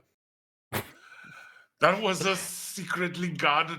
That was closely guarded military secret. I don't know how you come by this knowledge. Not a word out of this room, I promise. You can Is- indulge us. Hardly any of us will remember after this night. Is Kevin giving a rare sense of actually informing you of something true there, Christopher? No, because Kevin wasn't the one that told me this. Oh, I see. He was drunk at the time and slaughtered. Ah. Weren't you? I hope your meant Imperial Domian manservant is not eavesdropping, because this No, is not at closely all, guarded not at all, secret. not at all, not at all, not at all, not at all. So, as you all know, our Grand Army is having a lot of secret groups and think tanks that are coming with all kinds of sometimes ludicrous, sometimes absolutely preposterous ways to improve our lot in the warfare. Yes, indeed. Indeed. Yes, one of such things was the invention of seahorses, as you all know, which helped us gallop across the waves and conquer all the lands beyond the oceans. We all know. Stolen we from honor my you. father. My God. Is this true? Yes, unfortunately, it is true. The Admiralty was in talks with the late, great Horatio Morgan Honey I, who My never wanted goodness to part me. with his inventions, and some of the less scrupulous people decided that espionage is not beneath them. And as a result, our dear Admiral has been robbed of a lot of what would be his inheritance, but instead is under control of the country. My However, goodness. rest assured that this helped everyone, not just your family, but everyone in the kingdom is benefiting from our conquest. However, let's get back to the story of the most secret invention. For we have been trying to train all kinds of animals, not only seahorses, but we were coming up with all kinds of breeds that could help us in the war efforts, that could transport the troops. We have been crossbreeding mice with giant sloths and with shopping bags, so that we could carry the troops. Unfortunately, that was a very failed experiment. We had to drop it all in the penal colony Australia, Were they where not repurposed hopefully into they all trolleys? died. Excuse me. My apologies. Was that failed project not repurposed into what we would regard these days as trolleys? Well, trolleys were an offshoot of that idea. The original project, and now I can reveal it had a codename Kang of Rue, but it was a complete failure, so we had to just abandon it. Hopefully they all died in our penal colony in Australia. Forgive me, Major General. We've just had a donation come through from the one Duchess to Oh rule them my. all with that £37. Thank you so, Oh so much. my! Huzzah! I believe it to be then. Is the fates foretold? Fates are foretold. At least 5 of us have reasons to shout huzzah. You chanced your arm yet again, Turk. Exquisite work. Pheasants and Goodness. Bad means is our very own is going to play Little Nightmares 2. Our own Little Nightmare is going to play Little Nightmares 2. Huzzah to you and your house, sir. Huzzah! Huzzah. Huzzah! And huzzah Muchly obliged. Muchly obliged. Then and huzzah yes, to you, the one Duchess to rule them all. Huzzah! Huzzah! muchly obliged, one Duchess, to rule them all. Continue sending your money forthwith. It will be well used by the charity. Fantastic. As Yes. continue with your story. So the genetically engineered shopping bag mice unfortunately were a horribly failed experiment. But we thought that where the kangaroo can't, maybe the pelly can. We took this. I must stop you for a minute. The Duchess has pleasantly asked if we could read her message. Oh, my apologies. The pelican. I'm just pulling out the message. You bear with me. I should have it fairly soon. If I press the right bloody button, I say, We have to make these newfangled things I brought in here. Here we go. I have it. Go for it.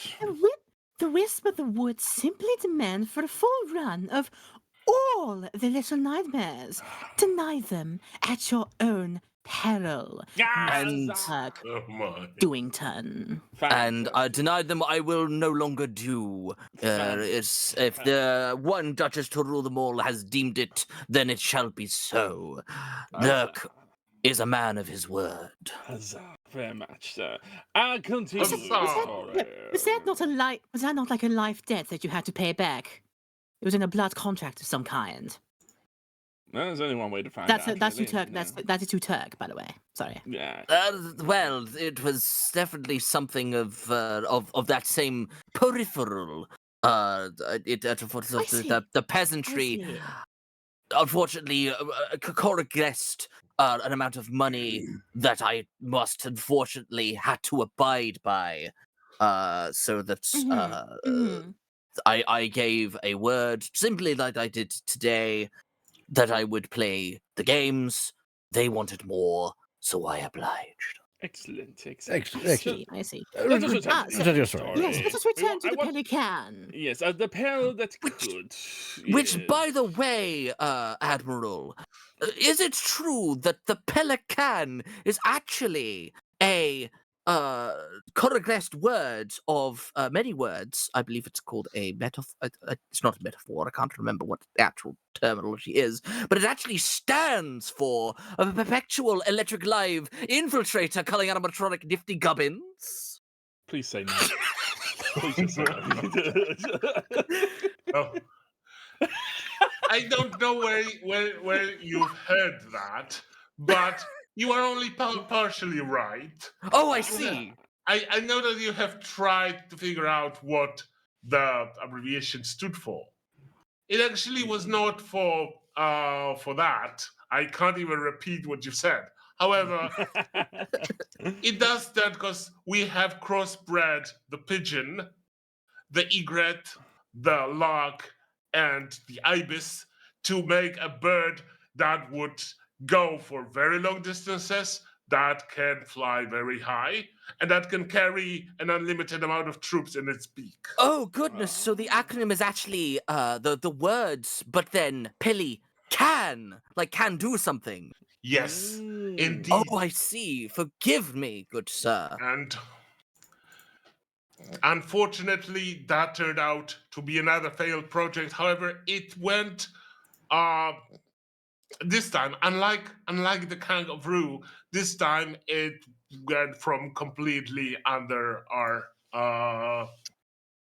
it ran away. We were doing all kinds of tests, and the birds were just too hungry. They would take all the soldiers into their beaks, but instead of releasing them, they would just gobble them up, and the whole armies were gone because those bloody pellies never wanted to release the soldiers. They were just too tasty. We have tried all kinds of things. We have tried to smear the uniforms in tar. No, they really like tar. It turns out. We were trying to make more spikes on the uniforms. The Prussians liked it. They took our uniforms, but the Pelicans goodness. still loved that. They were gobbling. They ate 50 battalions before we had to discontinue the project. Oh my goodness. Oh goodness. Oh, dear goodness Okay. gracious. Yes. Oh. Unfortunately, before we managed to lock them somewhere safe on some remote island from which they could not escape, one of the admirals, I have no idea who hired this complete buffoon, gave one to his granddaughter for her birthday. And that pelican escaped and started breeding across the entire southern hemisphere, because you see that all that happened in our African colonies.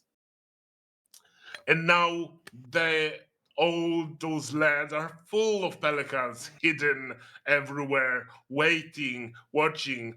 They have all developed a really powerful liking for uniformed troops. Oof. We had to start waging wars naked, because otherwise the pelicans would immediately swoop and eat our soldiers. Wow. It was horribly inconvenient, not to mention very, very embarrassing. Now, I actually heard you found a way around this by donning dark body armor and then painting a naked body on it, so it looked like you were naked. Oh. Also, very quickly, verily, we've gotten a request from the one Dutch to rule them all for a posture check and hydration. So, Of course. so huzzah! Huzzah. But with the right beverage, Indeed. isn't it? Health elixir. Yeah. Please continue, Oh my Major General. Is this true? Yes, Duke, you are absolutely right. That is what we did, to an extent. It was really hard to find painters that would be skilled enough to cheat a pelican.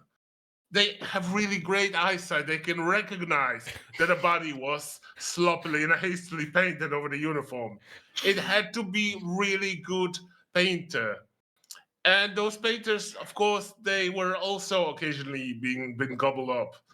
So, they had to be protected at all times by actual naked troops because the pelicans would just eat the And is that- stragglers and eat Is that the why lonely there's many painters. naked paintings around that period of time?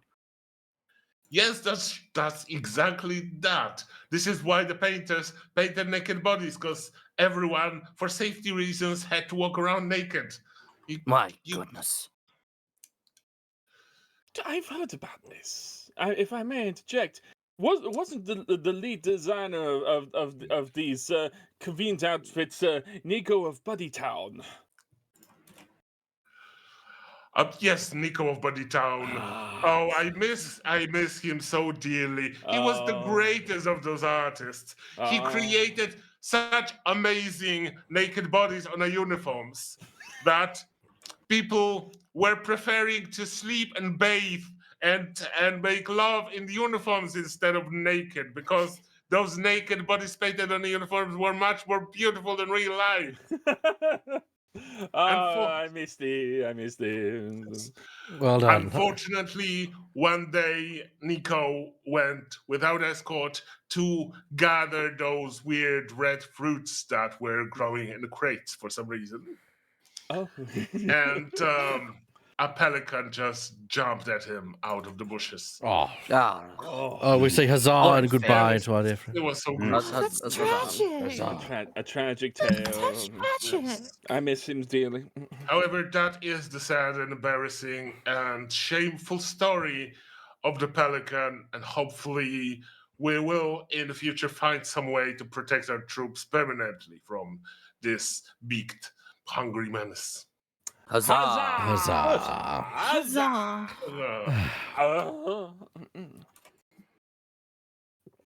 A most fantastic story. think I lost too many of my coins in that tale. I knew it was true. Are you disputing the fact that a coin shouldn't be there? I don't know. I can't even remember how many coins I spent, to be honest. I trust the You coin spent master. You spent 2, my good man. Then I will oblige. Yes. I shall like to know one thing from our dear guest from Australia. Our dear Duke Winston. I have heard from trusted sources whom you might well know. And as you start telling me, you will realize who told me that. But they told me that you figured out how to store infinite number of items in your pants. I would like to know how you came by that. Now that's a story. One thing you learn as a street urchin is that your pants aren't big enough. Not enough space for coins, not enough space for fruit. I've had this before. Yes. I always had trouble trying to stock up my pantaloons with food and stuff to hide in my shelter. But it stuck with me as years went by. And when the time came for me to expand my empire, as it were, I thought to myself, what if pants could hold more? So I ran it by one of the egghead boffins in the neighborhood. And he told me that he could make pants, what would he call it? Transcendentally dimensional. Now, I don't know what that means, but I remember the wording. So, Was he a doctor? He might have been a doctor or a professor or some description. I do remember his door was blue. There was that. Oh, I've heard tales of this. But he told me that it was possible.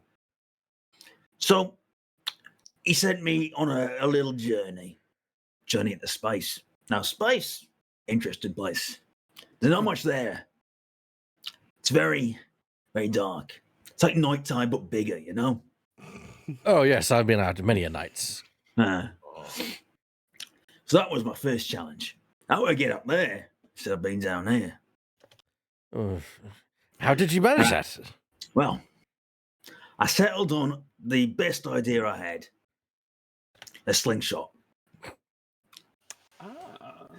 So I got my boys together. We built a big slingshot in my backyard. The problem is, it would only get me so far.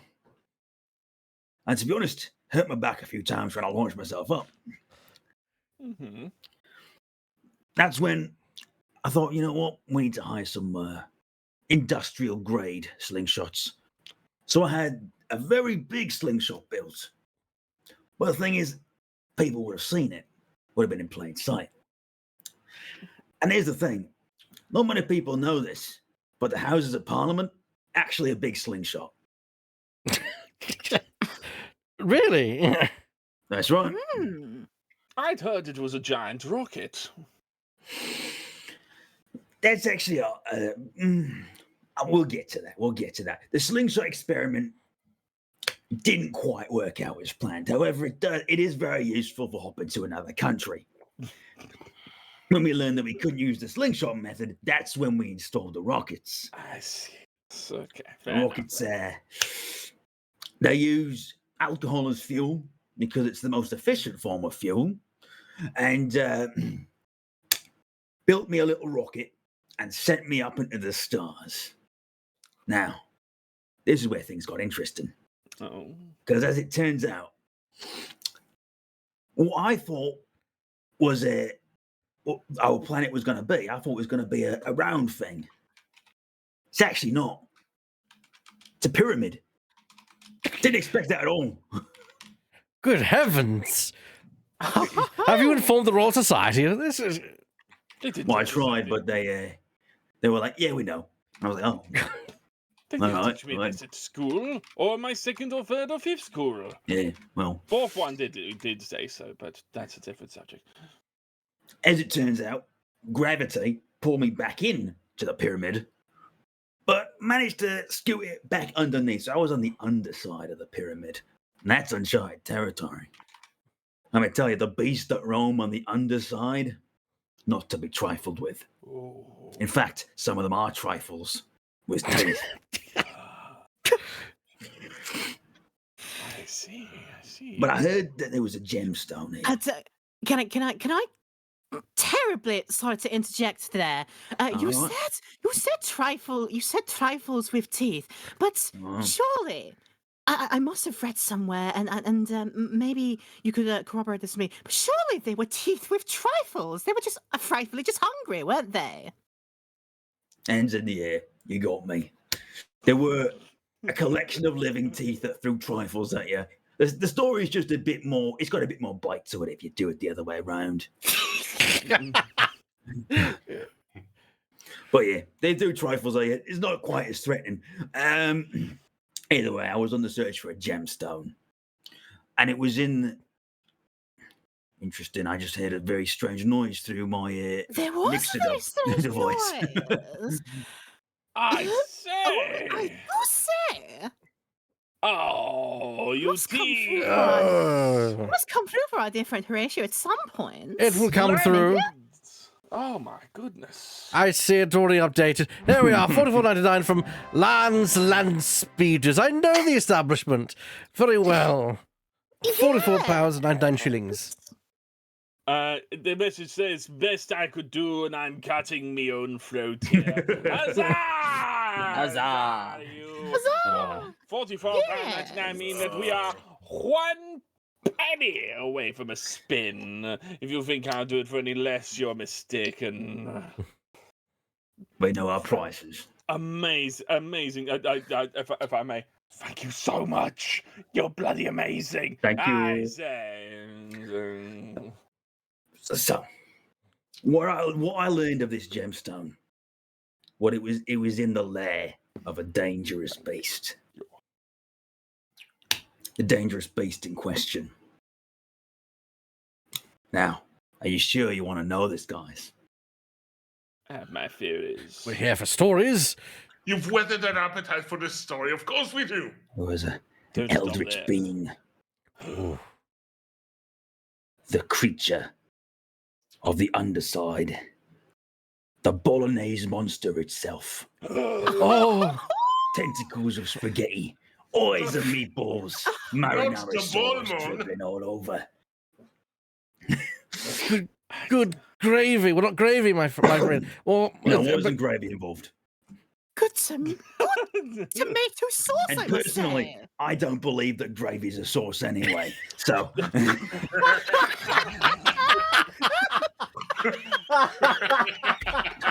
I can't huzzah you on this, I'm afraid.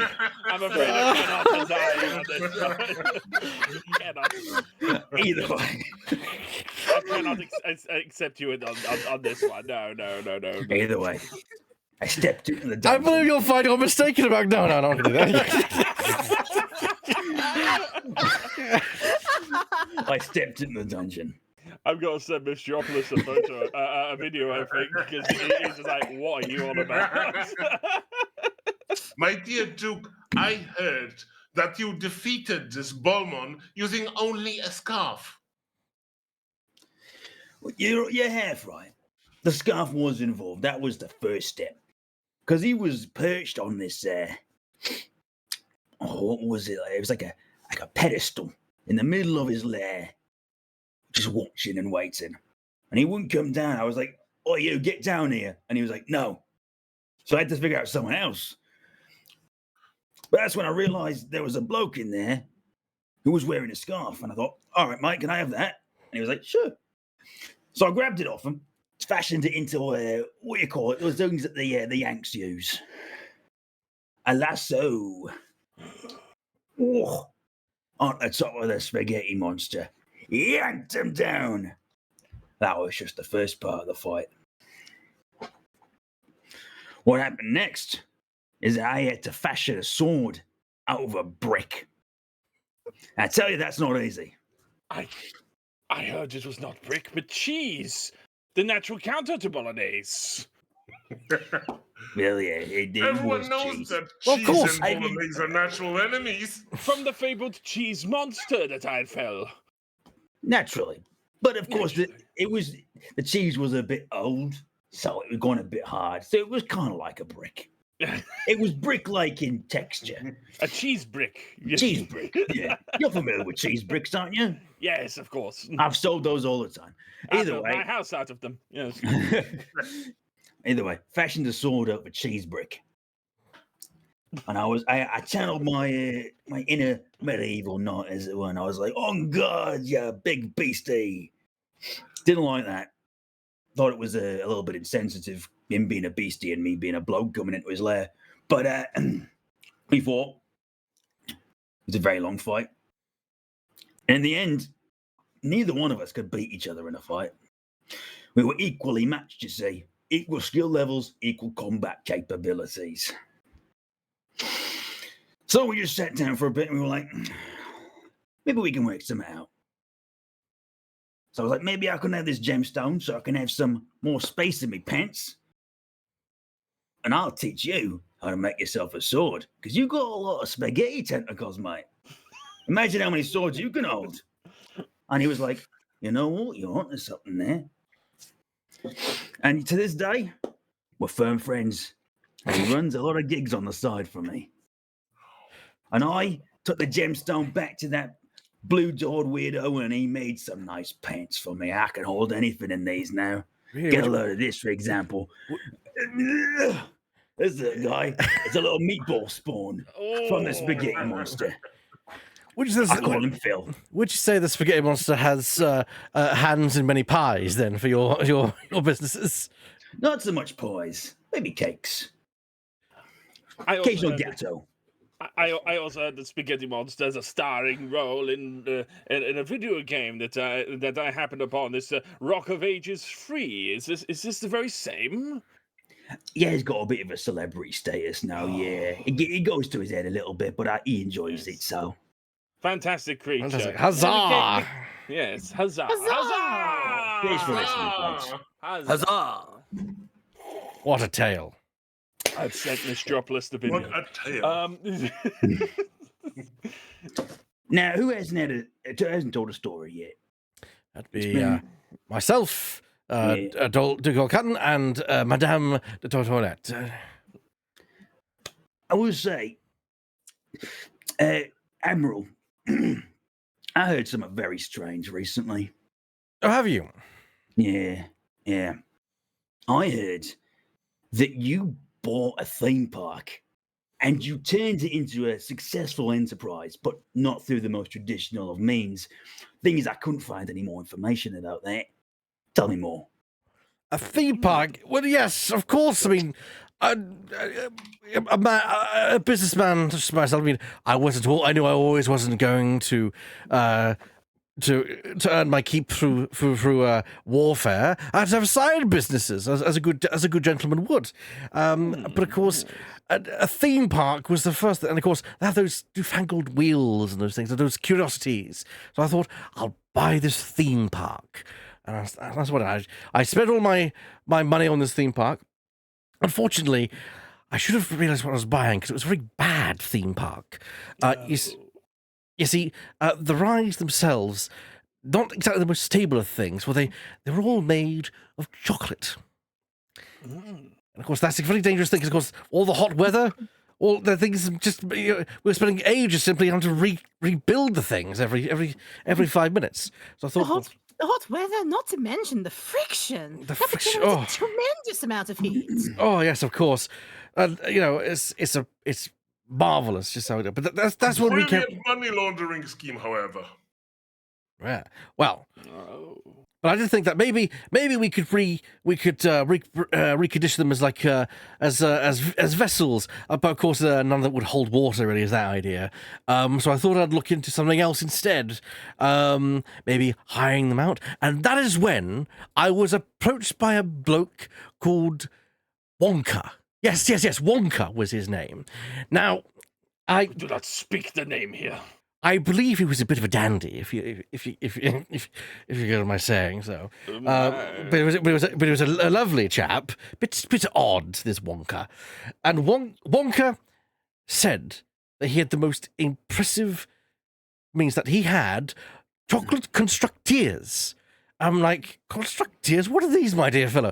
He says, they are experts at building and the scientific research on chocolate. And so, him and his workers came in. They were little fellows. I didn't ask them too many questions because we're seeing this business venture. And that's when we said, okay, we had to build the entire theme park. Now, here is where the absurdity comes in. He didn't stop them from melting necessarily. They were still starting to melt. But the next day, I'd come back and they had reconfigured themselves back to as they were. And so I realised, well, the theme park can't work as a theme park, but it can work as an all-you-can-eat trip, you see. And so we opened the park as a division under Mr. Wonka, and he is currently the one managing the park as well. Now, I will say, there have been a few accidents in the park. He's not without his preclivity, his unusual things, but thankfully no one's actually hurt. No one's actually hurt, but, a couple of kids get a bit large. But it is what it is. I don't greedy. So may I ask for a clarification? Yes. You can accept a coin in the same manner. This all-you-can-eat park, you are literally eating the park. Yes, my good man. And next day, the park. I've stood there in the darkness. But of course, you can see sweet nothing in the darkness. But by morning, it's all built up again, exactly as it was before. Rather dangerous with roller coasters, though, surely. That's why you don't ride them, my good man. You eat them. So they're not operational? No. What silly idea. Of course not. As the Radio Floater mentions, they would, the friction, they cause them to melt instantly. No. No. Basic science, my good man. Basic science. For us adults, perhaps, but surely they are for the children for such things. Is this not true? Oh, of course, parents bring the children, but you see, it was, because the idea of the park is you could have all the chocolate you could eat. And of course, when you're dealing with thousands of people a day, that's a lot of chocolate that the people consume. That's why it's such a successful business, because the park is so large, has so much chocolate there. They could just eat and eat and eat, and by the time they're all full, there's still a little bit of the park left over. Next morning, park's back as it was before, all ready for another day. Oh, okay, fair enough. Pray tell, Horatio, That's not good, is man. eating all they do at this park? I have heard tales of actually they don't ride the contraptions we've already established. That's simply against the science. But they also use rather than just eating it, they do also bathe in it. Yes, you are correct, Lord Alkin. You see, the restorative properties of whatever makes the park reconstitute itself is a fantastic healing supplement as well. So we discovered. Goodness. So of course you rub the chocolate on your injury, and literally have a night's sleep. Wake up, rub what's around the chocolate, and you're fully healed. I swear, I had one arm before I came here today. My goodness. Oh. By Jove! Indeed, look at it. It works absolutely fine. It's a little bit. It smells a little bit of Cadbury's, but still. There's a little bit of cacao in there, I must say. Yes, I get that whiff as well. I didn't mean to make mention of it. But I feel like I must bring up something. You can again. We must have somebody verify the veracity of this.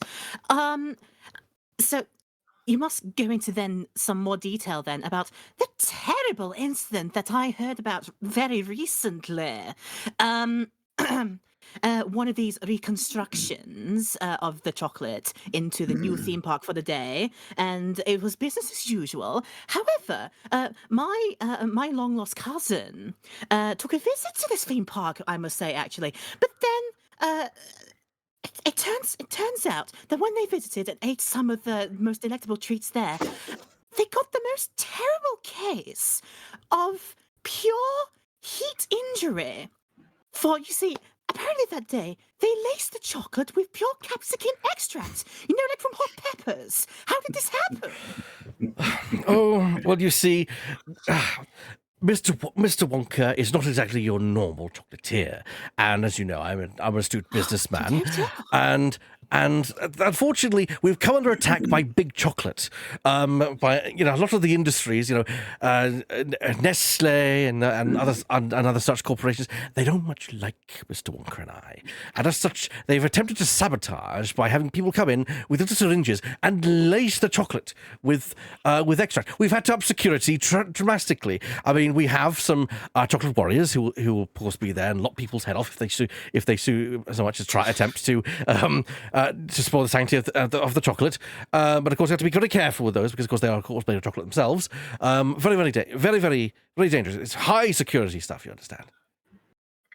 Ah, yes, the fabled chocolate card warriors of Wonka's and Horatio's famous chocolatier. They prefer to be called wafers. Oh, of course, I do apologize. My dear Horatio, that reminded me, I heard that you had a terrible row with Mr. Wonka regarding some sort of offering premium tickets that allow people to eat those little guys. What are they called? The gobbledygooks? Something. Lord knows that, as I say, Mr. Wonka is an extremely eccentric individual, and he just loves his little promotions.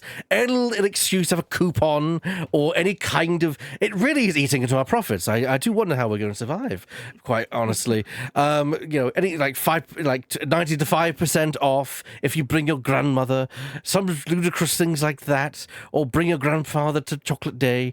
Buy one, get one free. Buy 10 chocolates, get 10 free. Oh, and of course the golden ticket scandal. Oh, my dear Lord. Oh, I don't want to talk about it, but yes, he is a very unusual individual. And what was it you said again about the scandal? I heard that you had a disagreement about whether the extra premium ticket purchases should be able to eat one of those little guys that you have there. Yes, I mean, we've had some very odd requests, and because the thing is, these little guys are actually made of chocolate, you see. People don't know that.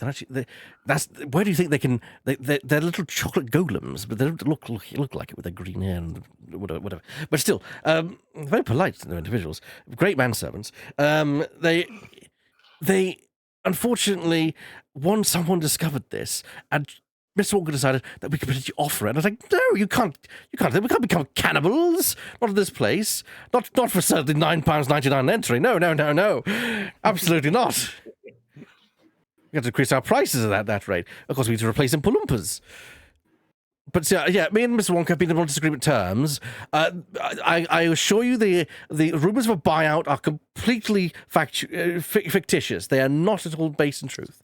You are among friends here. We would not ever dob you in. I believe you're in more discussions than that. I have it on good authority that you're not even in the business anymore, and it's actually your one-armed brother who works in your stead under your pseudonym. You've since gone far away from the business, but of course you couldn't tell us that, could you?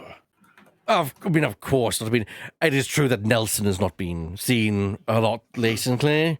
He has been providing assistance within other ranges of the family business. I can't confirm or deny anything, unfortunately. Hence your look at me, I have two arms, and oh my goodness. I will tell no one, of course. Yes, of course. None of us will. We are under agreement here. That is a premium service that the place offers, for healing factors. I mean, we don't quite just hand the chocolate out to anyone. We can't just people buy these things in shops. It's what a ludicrous idea. I had a year long past that. Look at me now. I'm an absolute state. That's why I'm the size I am now. So yes, that is the story of how I purchased a theme park, and used it unconventionally as a business opportunity. You. Ah, Fantastic stuff. I did hear another frightful story about somebody who visited that magic healing place and and rather unfortunately grew a third leg, and that's not a euphemism. I heard it was, but that's not the story for another time.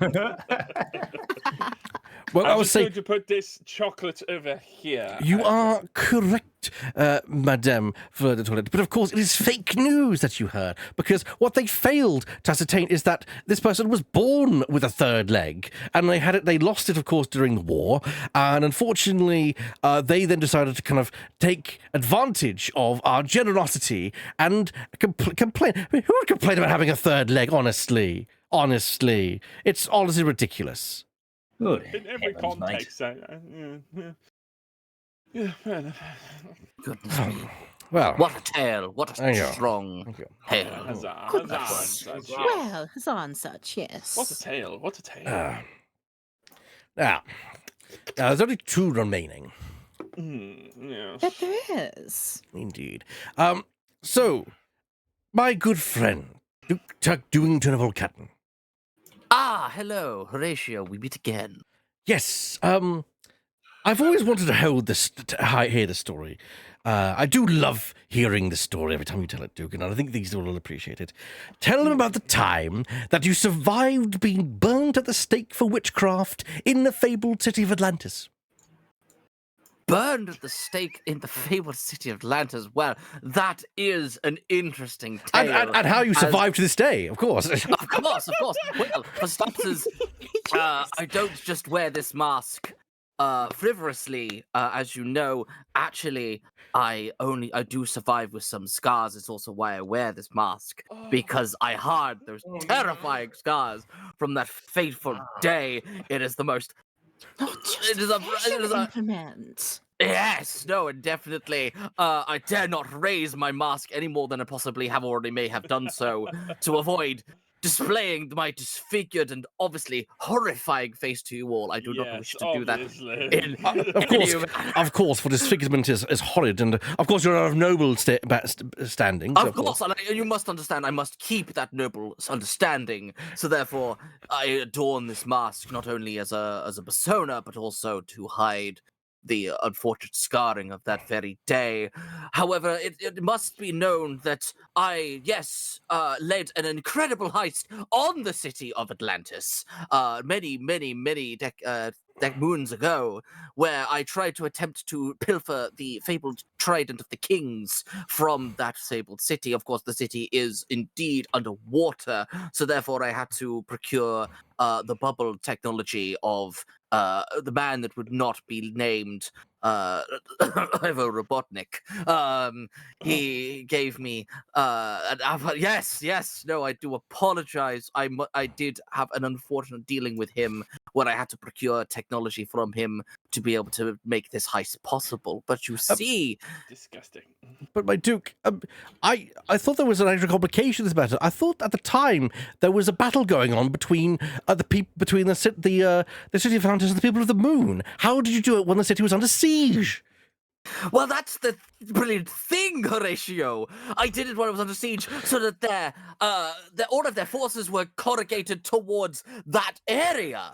If anything, it's a most brilliant ploy, my good sir. For while all of their forces were out of the city and on the battlefield fighting the people of the moon, I decided to raid the city of Atlantis, because then there would be less guards protecting the city. It would be a much more easier time engaging and infiltrating the city of Atlantis below the sea and pilfering the fabled trident of the kings. Unfortunately, sadly, it was not as few guarded as I had initially thought, but also that dreaded Robotnik himself also managed to backstab me, for you see, the same crabs that he used to underhand your father, he used against myself, and had actually been recruited by Atlantis to procure his own technology, the technology stolen from your very father.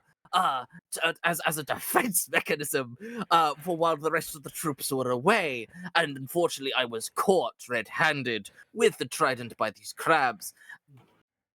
Very, very unfortunate fate to behold. But where does the witchcraft come in, my good man?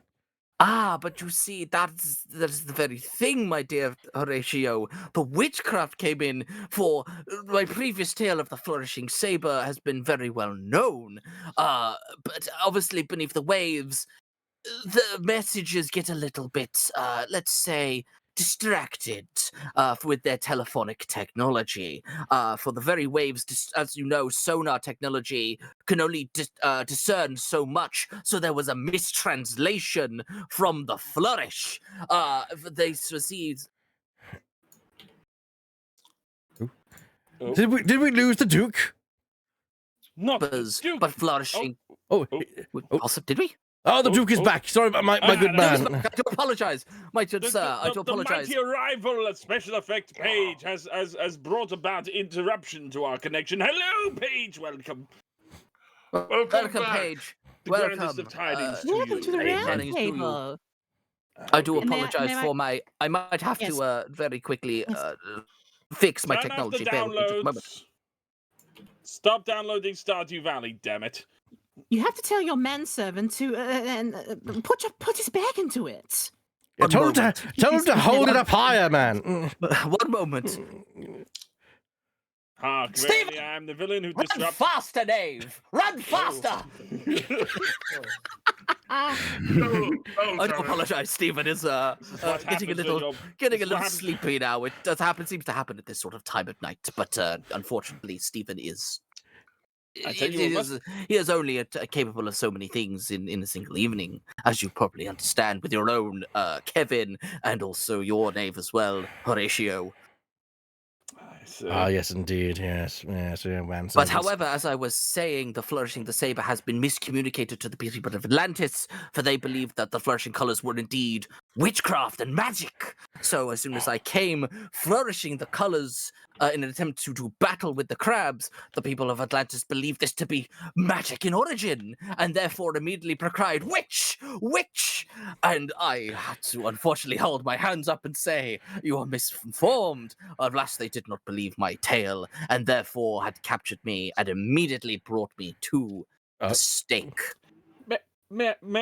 I don't want to be the one to bring up the obvious. Of course. How did the Atlantean people know about fire?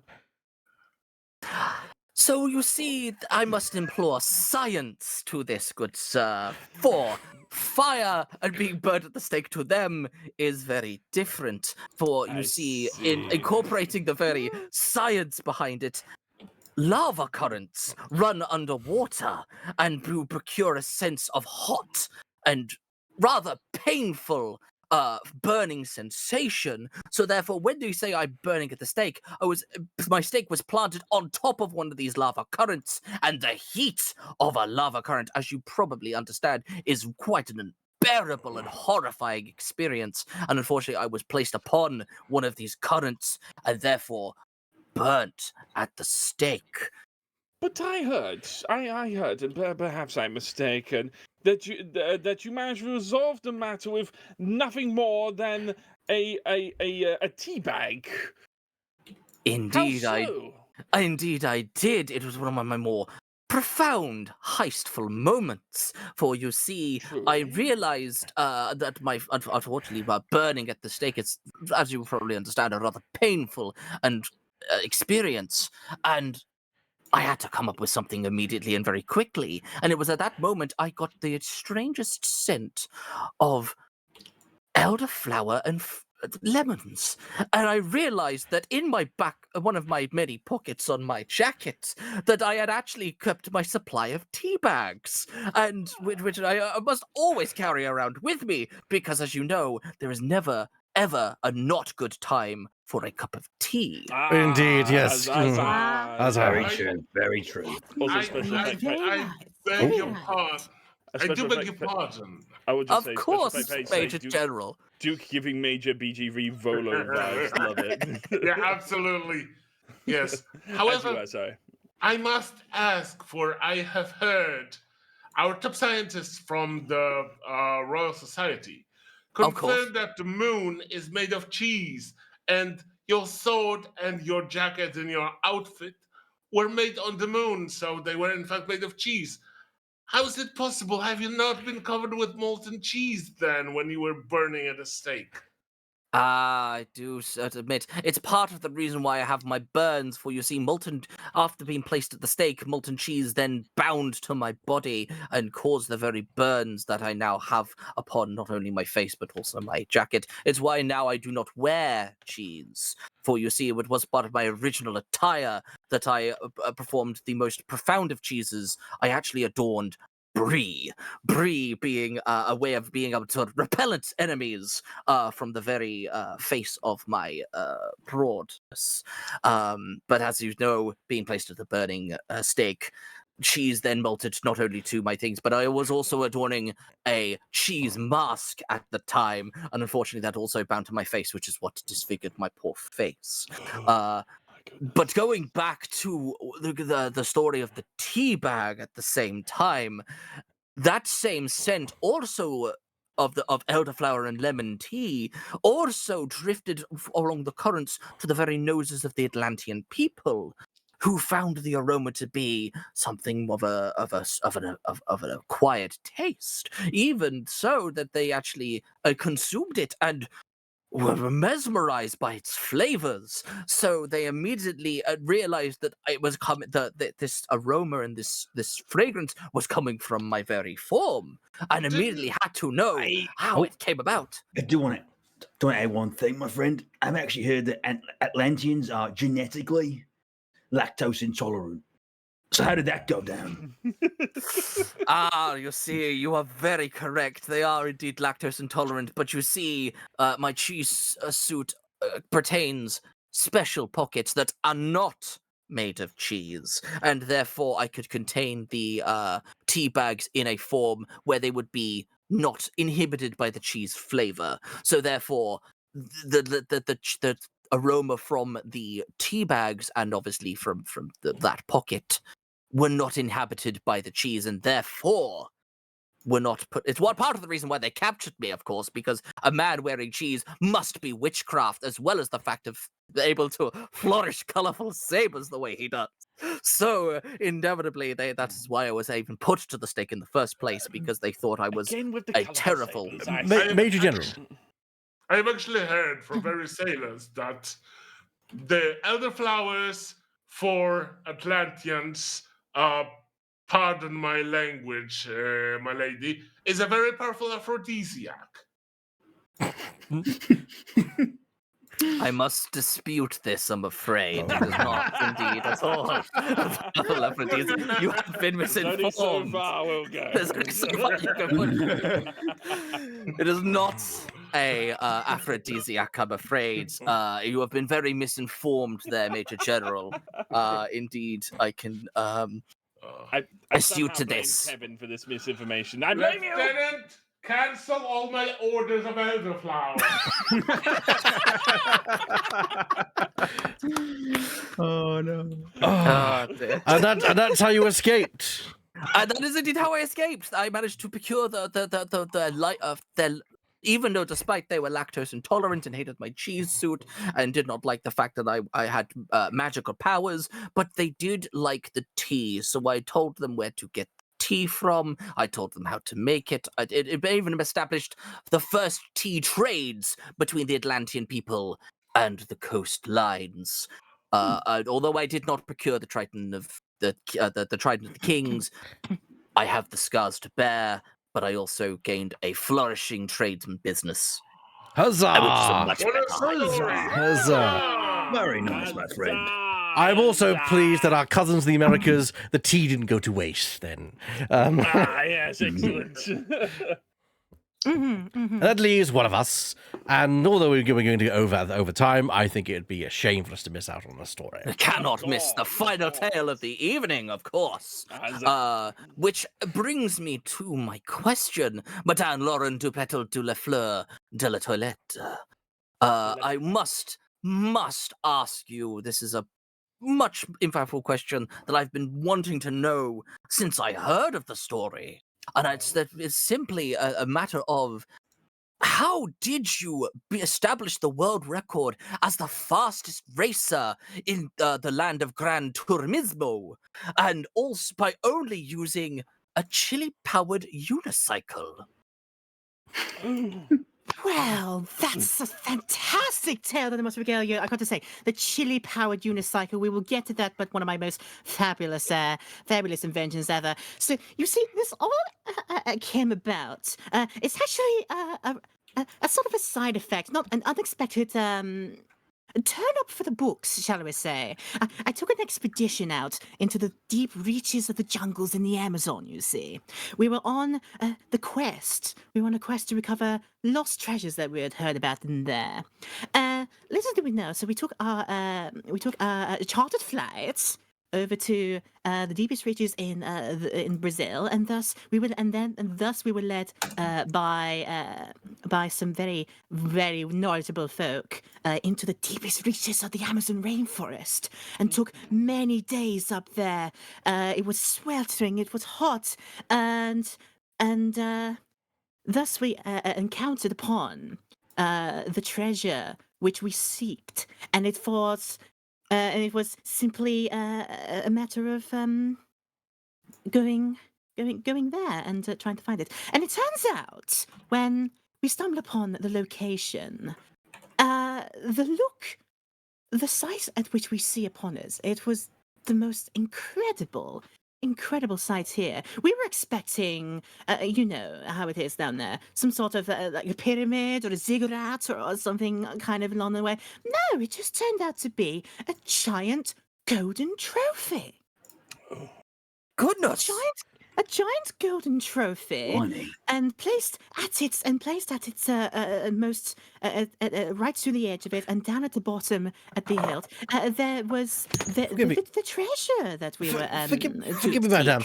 I do believe I heard that it wasn't a giant trophy that you found, but I believe what they call in the Americas a skyscraper in the Amazon jungle. Well, it must turn out. Yes, you have heard correctly. I did frightfully forget to mention that the tribes of the ancient tribes of Gran Turismo were the ones that had mastered the ability to create giant sculptures and giant structures purely from the great masses of gold and cow dung that they plant their trades in. So through a combination of gold and cow dung, that's how they built their various infrastructures, very rudimentary as they were. But one of their crowning achievement was this grand skyscraper of gold and cow dung. And there at the base of it, in fact, within the building itself, in the ground floor lobby, was our greatest treasure indeed.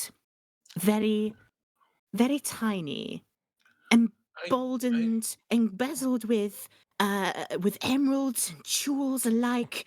Very tiny steering wheel. I must interrupt But it was their my greatest of treasures. Oh, Major General? I must interrupt you, my lady, for I've heard that the statues have never been made out of gold. They were not made out of anything. They were actually just guinea pigs running very, very fast, making the illusion of the sculptures. I'm afraid that simply has to be refuted. I'm afraid you must believe my eyes here, because yes, it was golden cow dung, most definitely. So yeah, I must. Yes. So the grandest of treasures, the tribes of Gran Turismo, was, like I said, this very tiny steering wheel embedded right in the center, where you would normally, like, maybe the very earliest of cars nowadays, they automobiles, shall we say. You can toot a horn, and they had a very nice, priceless emerald in where the horn would normally be. But now, for you see, as soon as we tried to procure this from the plinth in the Grand Central Lobby, and that's when all manner of hell broke loose, of, quite frankly, everything just started. Before we knew it, off to the side, another door it's like it slowly rolled up, slowly and slowly rolled up, to reveal, as we walked through, to our greatest surprise, this tribe had built their very own personal racing course. And they had mastered, before any of us, they had mastered the ability to not only build great skyscrapers from golden cow dung, they managed to do exactly the same thing to construct automobiles. My goodness, ancient automobiles! Ancient automobiles, ancient Gran Turismo. That's what they had. They had called it there, and we had read about this, of course, in the ancient scriptures. But we could scarcely believe our eyes. I must confirm a single piece of information with you, Miss Madame. Were the racers and the tribesmen? Can I just confirm with you? Were they actually made of Lego bricks by any chance? Oh, yes. Yes, it was rather that, this was all for an entertainment sport. So you see, the tribespeople didn't actually take part in it themselves. They would make, they make their own sort of, as you said, Lego brick style facsimiles of themselves. Marvelous technology, making skyscrapers and making automobiles and automatons, all from golden cow dung. Who would even thought it? And they held this as a contest that they would hold, rudimentary gambling games with this as well, sort of like how we would call horse races nowadays. So the finest of sports. And it turns out that in order to procure this prize, we had to take part in the race ourselves, for you see, there were many automatons lined up in our automobiles ready for the start line. But of course, we came in and we had absolutely nothing with which to locomote at the same speed. How could we possibly win this race? But then it struck me. Then it absolutely struck me. Gerald, my assistant, was with us there, and he's a rather spicy taste. Has a taste for most spicy things, shall we say? And he had upon his person, for some reason, he liked to rather than take sips of water to stay hydrated, he would just take sips of pureed habanero chili juice. Oh my goodness! Oh, he's just like our Lord of Ludo. Speak not of this spice, my sir. That was a rather unfortunate. Yes, let's leave that for him. Let him. We speak not of the great chicken incident. Let's not awaken past the demon, shall we? But yes, rather than taking water on board for hydration, he would just for want of a better phrase, chug pureed habanero chilies. But then it struck me. That could be an excellent source of fuel. We could do so much with this. But then, of course, we had the fuel. But how could we construct ourselves a vehicle of sorts? Now, there was all that we had on our person as well. It's one of our guides, actually, elected to not just walk in there, but he actually led the way and took point. And for some reason, he thought he was riding us along there, and he was up there up front, riding a unicycle. We did think it was the most strangest of things to happen upon there, but we daren't ask how they came across that. But yes, he took point. Our guide took point in front of us on a unicycle. But then I thought, okay, let's take it like this then. We can have my associate Gerald take part in this race to procure this priceless artifact.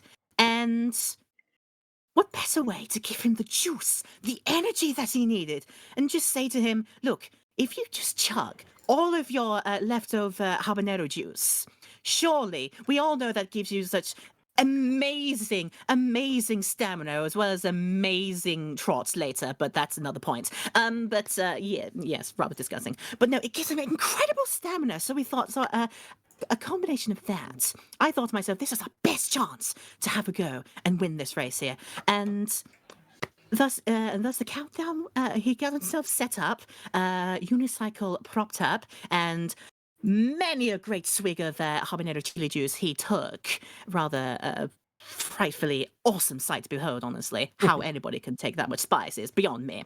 But yes, and then the countdown, the ancient countdown lights began.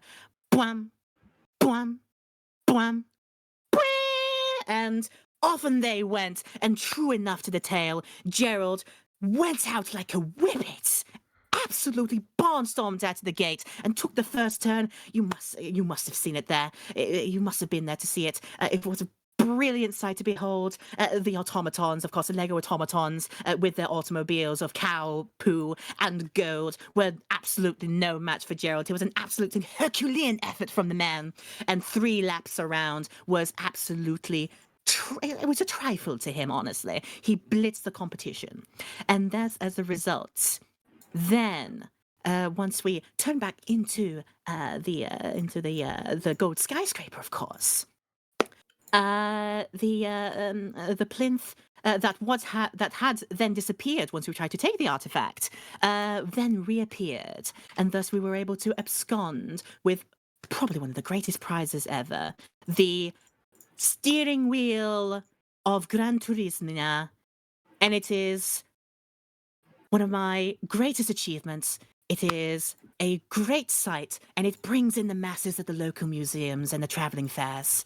And I'm very, very, very proud of this effort, and I'm very proud of Gerald, honestly.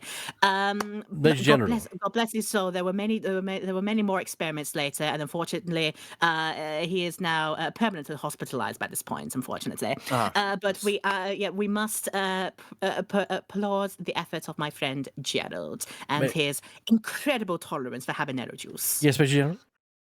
Yes, Gerald is an amazing hero for the ages, but I wonder, because I've heard that he dug his own grave. I've heard what you built was not a unicycle, it was actually a tandem bicycle, but all of it was made of chili powder pressed together, and he was just eating it on as he went to add some more stamina, some more speed.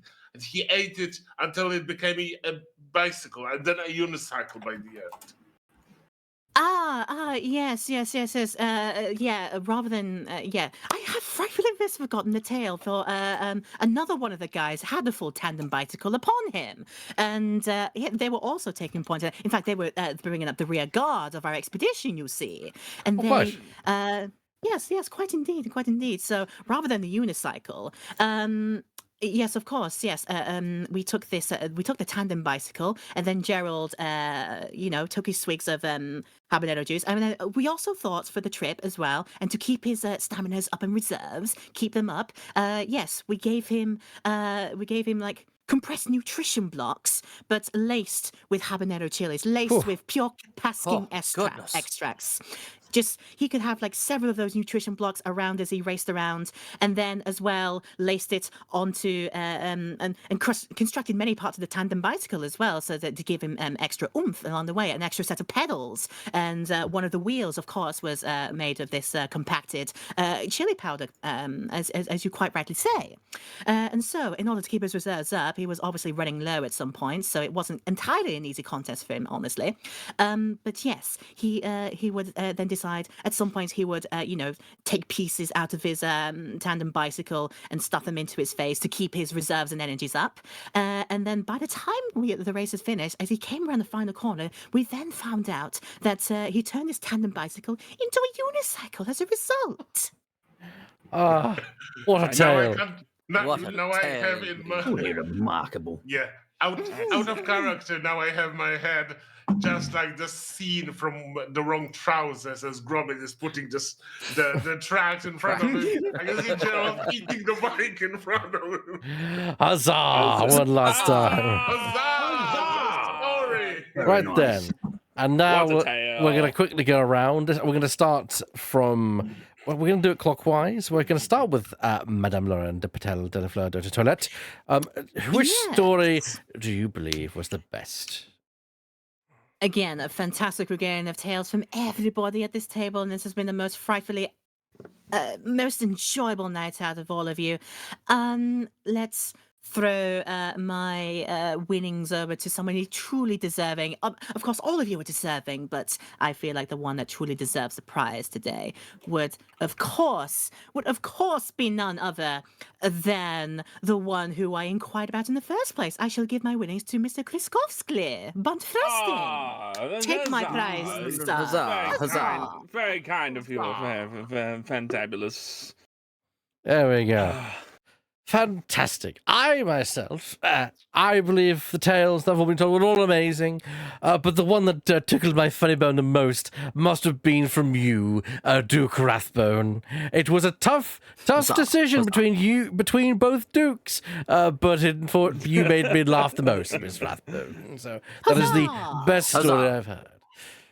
Fantabulous. Very kind. Yes. Excellent. The Lord of Ludo. Ludo, I do say. It's a mighty title bestowed upon me.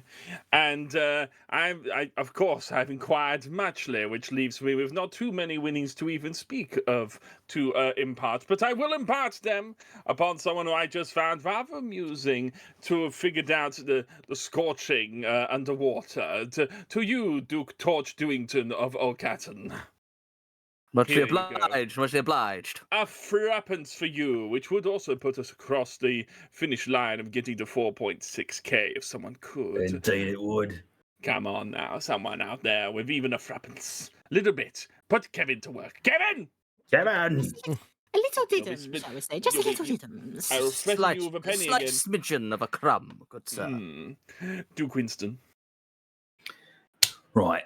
Well, I thought these were some fantastic tales, but there's something about the Atlanteans that really drew me in from the other Duke. I'm gonna give my winnings to the other Duke.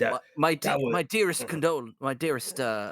I'll say condolences, not condolences. I do My apologize. condolences, you lost money. Whoopsie doodle. But my sincerest thanks for your generosity to other Duke. Major General.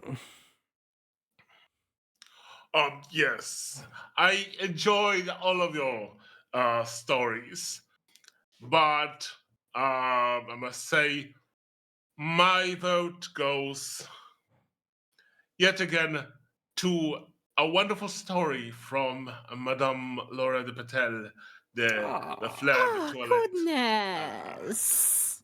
Fantabulous. Twice in one day. You spoil me, sir. You spoil me. Honored.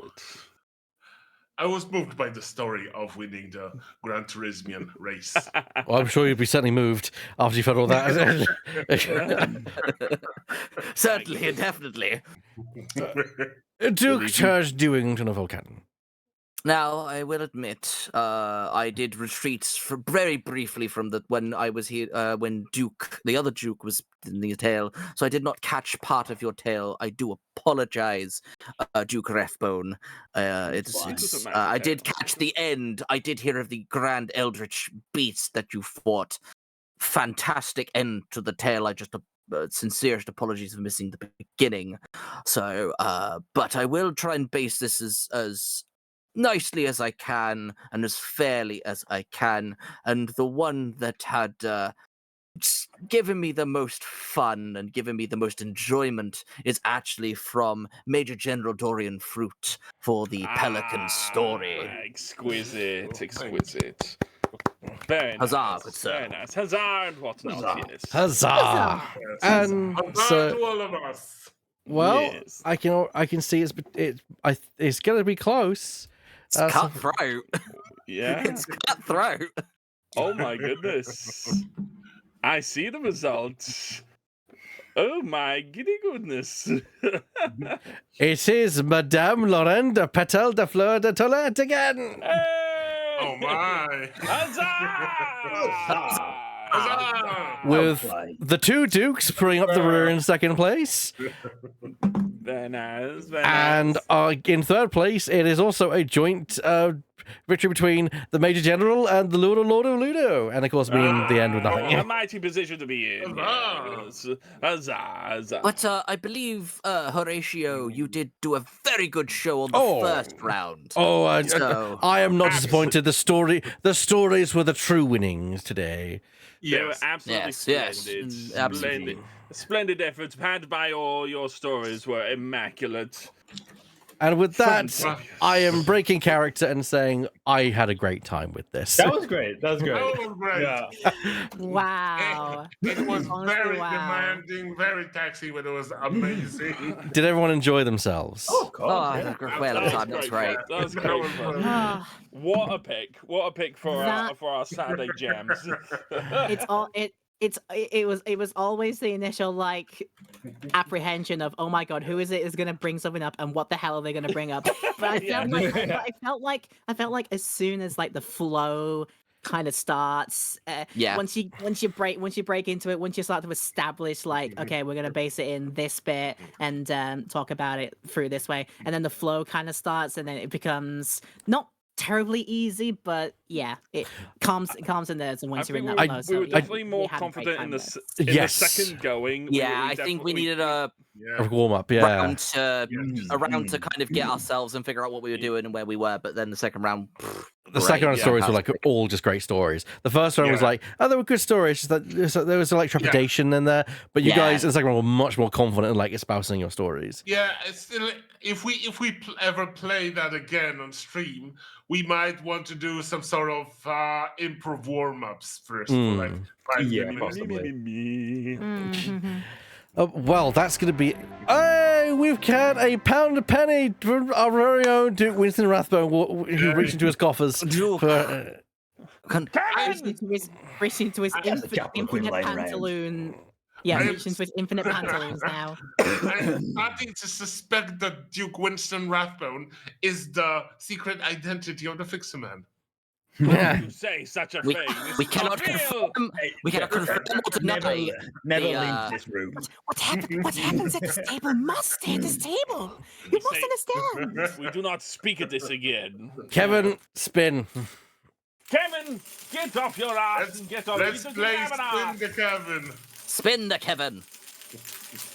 Spin, Kevin, spin. Nah, he's doing Oh, it on well. his own. Doesn't need my assistance. It just spins That's, on his that's own. that's centrifugal force, my friend. Remarkable. Oh, it is a returning guest. And again, shall we say? All Yes. Number 41. Let's see if I can find the right page for it. Oh, Uh, hold on. We've lost E. I'm here. I'm here. Go for it. Oh, Just okay. not on Thank camera. God. Okay, fair enough. 41 is. They are in our midst.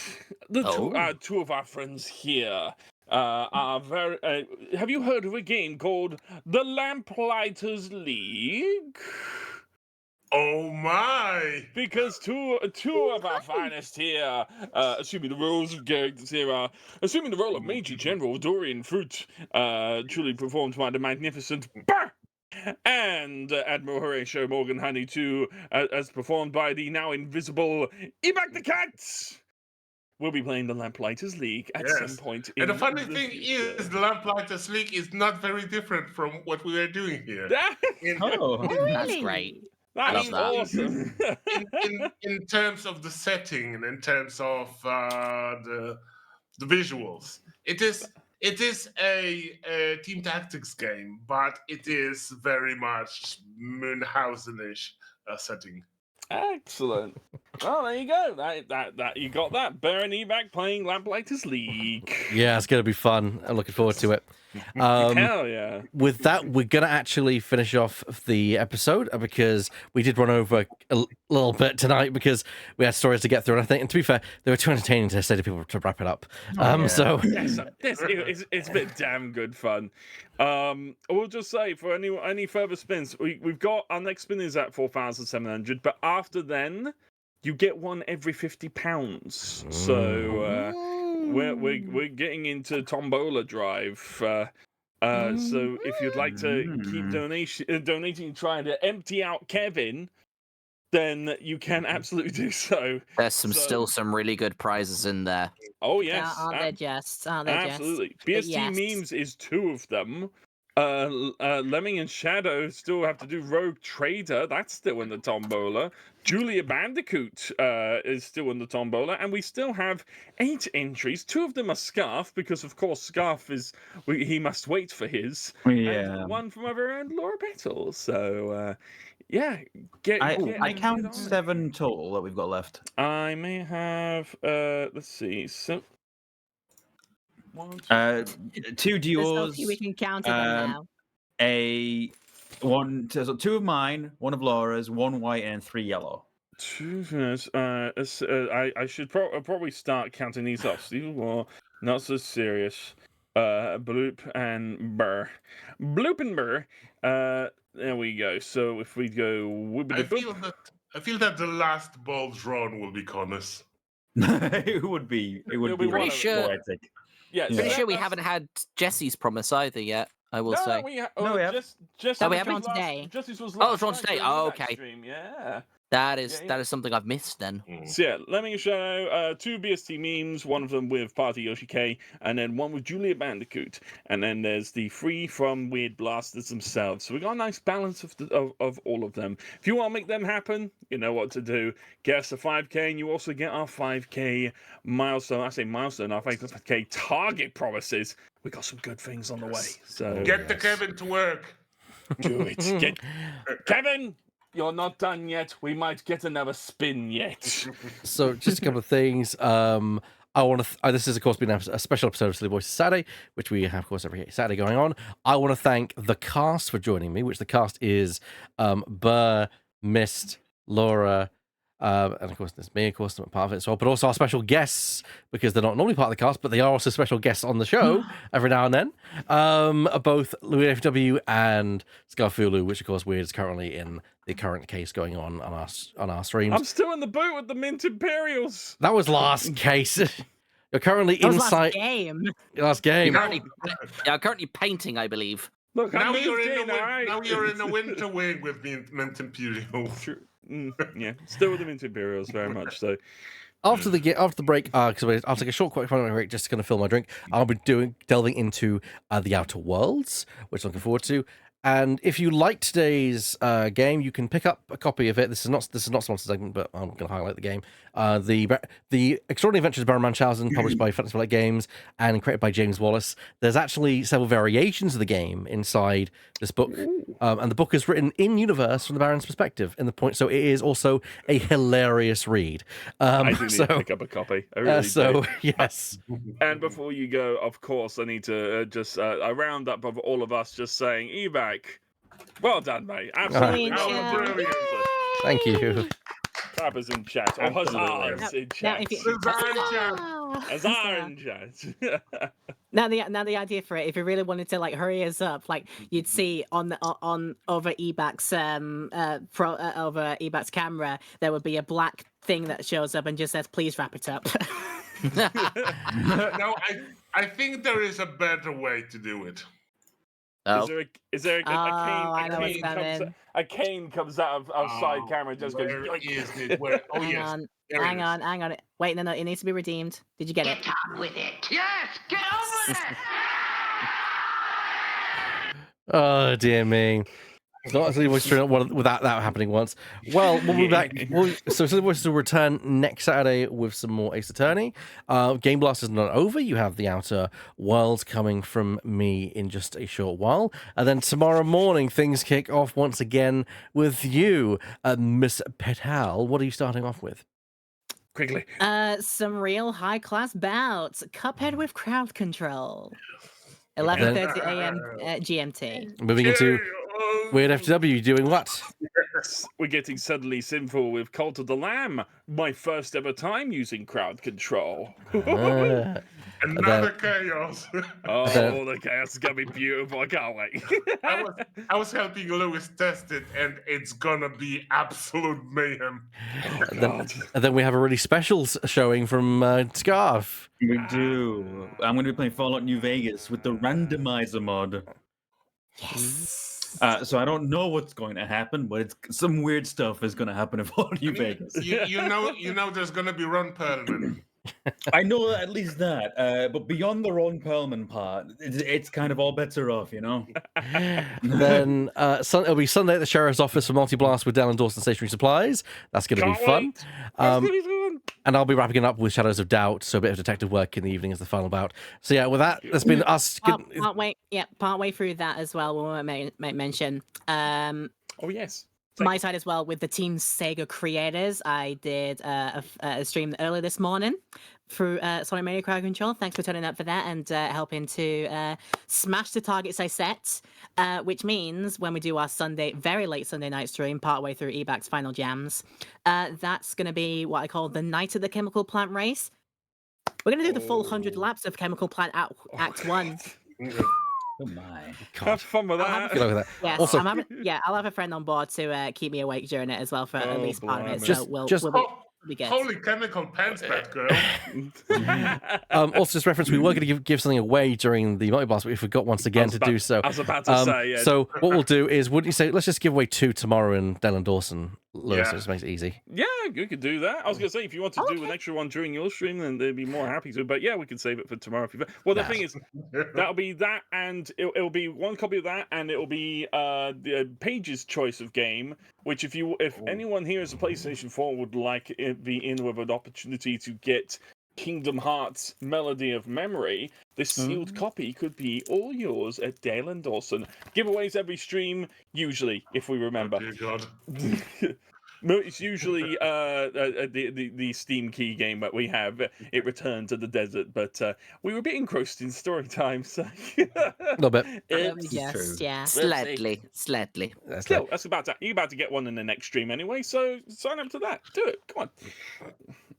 Yes, and we'll see you all next time, everyone. Bye-bye! Bye! Bye. Hello.